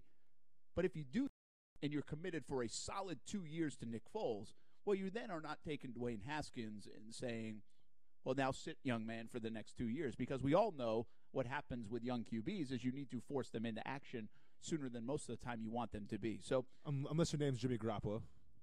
Yeah, or an Aaron Rodgers. Or, yeah. There's examples. But so that's this. It doesn't add up in at least a lot of our minds. Now, maybe the Jags are thinking something different, but it doesn't seem to add up. What is it? You're taking a 29-year-old Foles, who many are wondering, has he resurrected his career these last couple of seasons? If you go get Foles, you are committing to him for the time being. And then the hope for a franchise is to commit to him for 2 to 3 years, and then hopefully they run this thing for 6, 7, 8 years with Nick Foles, and you don't have to worry about a quarterback. You found your franchise quarterback for the foreseeable future. Mm-hmm. And in the meantime, if you're going to invest in Foles like that, your responsibility at number 7 in the draft is to find him a weapon or make your team a lot better on the offensive line or the defensive line to help win right away. Exactly. So that's the thought process when it comes to Foles and Haskins. All righty, give me some hot takes. Cruz, I got one question for you before we get hot takes started because I'm still kind of on the whole Steven Adams being the toughest guy, beating out Gortat. But that's your opinion, so be it. So who wins in a fight, Steven Adams, Andre Drummond, Hassan Whiteside, or Rudy Gobert? Who wins in a fight? Oh, man. Well, here's the thing. I did a little reading about Steven Adams. I'm pretty sure he was involved with like a gang in New Zealand before he turned to the NBA, so he might be a badass. Then, if you're in a gang in the Outback, yeah, forget that. Okay, Steven Adams, he is the man. He might be legit. Hot takes it is. Okay. All right, first hot take is actually by Forbes.com, posting that NFL small market, in quotation marks, problem is overblown. Say it again. I was knocking over the microphone. The NFL small market, in quotation marks, problem is overblown. Well, listen, I'm a big believer in that. I believe that. The small markets we're talking about, I don't think that's just specific to Jacksonville, but I think they're talking about Buffalo and Green Bay and where else might I be missing? Tampa. Yeah, Tampa's a big market. Okay. Tampa's top 15 market. So take those three. Well, Green Bay already eliminates because Green Bay is so different. You know, it's got the tradition, it's got the history behind it, it's got the fans that own the team essentially, right? The stockholders. Sure. Yep. So it really takes into account, I think, a team like Buffalo and a team like Jacksonville. And for me, I've never bought into the whole move theory. I think they can make this thing work. Now, I think Lamping and Shad Khan have said there's challenges to making it work. There's thresholds that you want to hit in local revenue and in money. But keep in mind, and don't forget this part of it, in small market Jacksonville, where Shad Khan has had one winning season as an owner, he has increased the value of this franchise from buying it for cash for $770 million to now over $2 billion. They are not hurting in Jacksonville. There is this perception that tarps and empty your stadium than you'd like it to be and local revenue. Come on now. Again, it's like any company that says, hey, we did this well in 2016. We'd like to now increase that goal in 2017 and then increase that goal in 2018. They have measurements that they want to hit. It doesn't necessarily mean they're about to go out of business. Mm-hmm. So from Forbes' point of view, I would absolutely agree. I think these NFL franchises are fine. Now, does a team like the Stan Kroenke want to take St. Louis, which has only so much earning potential, and bring it to L.A., which has a lot more earning potential? Well, that's the difference. It's not saying, hey, we can't operate, we can't succeed in St. Louis. It was, oh, no, I see billions and billions of more dollars over in L.A. That's why they moved the franchise to L.A. It's absolutely fine. I mean, it comes back to the correlation being about wins and losses. You saw when Jacksonville had a successful season 2 seasons ago, the whole city was on fire. You know, every game was sold out and whatnot. listen, TV ratings were through the roof. Yeah, I mean, it shows that it works. You can have pools, and that's cool. You can have these giant scoreboards, and that's great. I mean, you can have these dog parks. Awesome. You know, it's something that sets everybody apart from everybody else. But the fact is that if you're not winning games, people are going to come watch you. You know, the same thing happened in Green Bay. So in Green Bay, it takes like 20 years to be on a waiting list to get season tickets because they don't just give them out. You know, I mean, it's that crowded of people wanting to go see the Packers. Well, the last game of the season, they played the Detroit Lions, and they couldn't give out tickets. Yeah. Like, they were going online for $50 because the Packers weren't winning. So anytime a team's not winning, obviously the stands are going to be they're going to be empty a little bit, and people start speculating, people start talking. Listen, I'm all for the gimmicks. I'm all for getting people invited and stuff like that and getting people in the stadium. But at the end of the day, if you're winning games, the people are going to come. Well, one last thought on that, too. Always be careful not to talk in absolutes. They still do fine. Exactly. The stadium might not be filled. It might not be energized. The TV ratings in Jacksonville have been good. They're fine. It's one of the better markets in the country, watching NFL football. But what you just said, it was that much better when they won in 2017. So just because they lose doesn't mean, nope, everybody goes away. Mm-hmm. It just means a lot more people come when they win. Exactly. Sorry, I was looking at LeBron James's face in a Rubik's Cube. Well, that's interesting, Kuz. I mean, are we going to drug test this guy or what? This is ridiculous. Kuz, I thought I was about as eloquent as I've ever been here at ESPN 690. That was a good. You didn't even pay attention. I was letting you guys ride, man. I was letting you guys ride. He's behind the wheel right now, bro. No, I was One watching. more hot take, and then we're done with Kuz for the day. 720 Rubik's Cubes, guys. I'm just saying. All right, hot take. Who's more likely to repeat their 2018 performance next season, Mahomes or Saquon? The response, the hot take saying Saquon, no doubt. Really? Well, I mean, Mahomes did throw 50 touchdowns. Only been done like 2 other times. Yeah. Oh, okay, but take numbers away from it. 2,000 yards for Saquon, 50 touchdowns for Mahomes. Let's just strictly say who follows that up better next year. Mahomes, or just as good. Who lives up to it again next year? I'm taking Mahomes all day. Really? Because at the end of the day, you look at Barkley's supporting cast, Eli Manning. I mean, if I'm playing the Giants, I'm stacking the box. Yeah, I'm worried about Beckham Jr., but with Eli throwing the ball, I'm more worried about Barkley. So I think you can key in on Barkley. You can't key in on Mahomes. I mean, you can only take away so many of his weapons. You got Tyreek Hill, you got Travis Kelce, you got a running game. Doesn't matter who the running back is. RB1, 2, 3, 4, 5, they're going to get their yards. Spencer Ware, yeah, he's going to get his yards. Doesn't matter. So I think the weapons that Mahomes has at his disposal, I think the fact that we're not sure on Eli, the quarterback situation, teams are going to game plan for Barkley. Now, Barkley's still going to get his yards. He's going to get his touchdowns. But as far as a more impressive performance, you have to go Mahomes all day. That's interesting. I will take the other side. I will take Barkley. I was surprised so many people were saying Barkley, but I was going to say Barkley. And here's the deal. Here's what I believe what happens to quarterbacks year 2. And Mahomes is fantastic. I think he really is a special talent. So I'm not taking anything away from him. But I do think there's a correction in the NFL. I think there was a correction in recent years on Carson Wentz. I think there was a correction to a degree at times this year on Deshaun Watson. I think the more tape you have on these guys, the more you figure out about these guys. I think we'll see it a little bit on Baker Mayfield. Mayfield had some moments, and I think toward the end of at times you saw it anyway. But I think when you have an off season, when some of these teams that are in their division figure out how to game plan for them, figure out what their strengths are, what their weaknesses are, I think that equips them better to combat it. I'm not sure Barkley, as big as a year as he had, I felt like he was almost overshadowed a little bit. It was a quiet, even in New York, 2,000 yards, because they struggled so much early in the season. I think he's going to do it again. And I think it's going to be a louder 2,000 yards plus for Saquon Barkley. We shall see. We're done. I'm out of breath. I'm good with that. It's a pretty solid, productive day today. I need oxygen. Kuz needs to get his, I guess, urine in line for that drug test tomorrow, or what? We got to go. We got to go. Have a good night, everybody. Thanks for watching, listening. ESPN 690 Sports Center Update.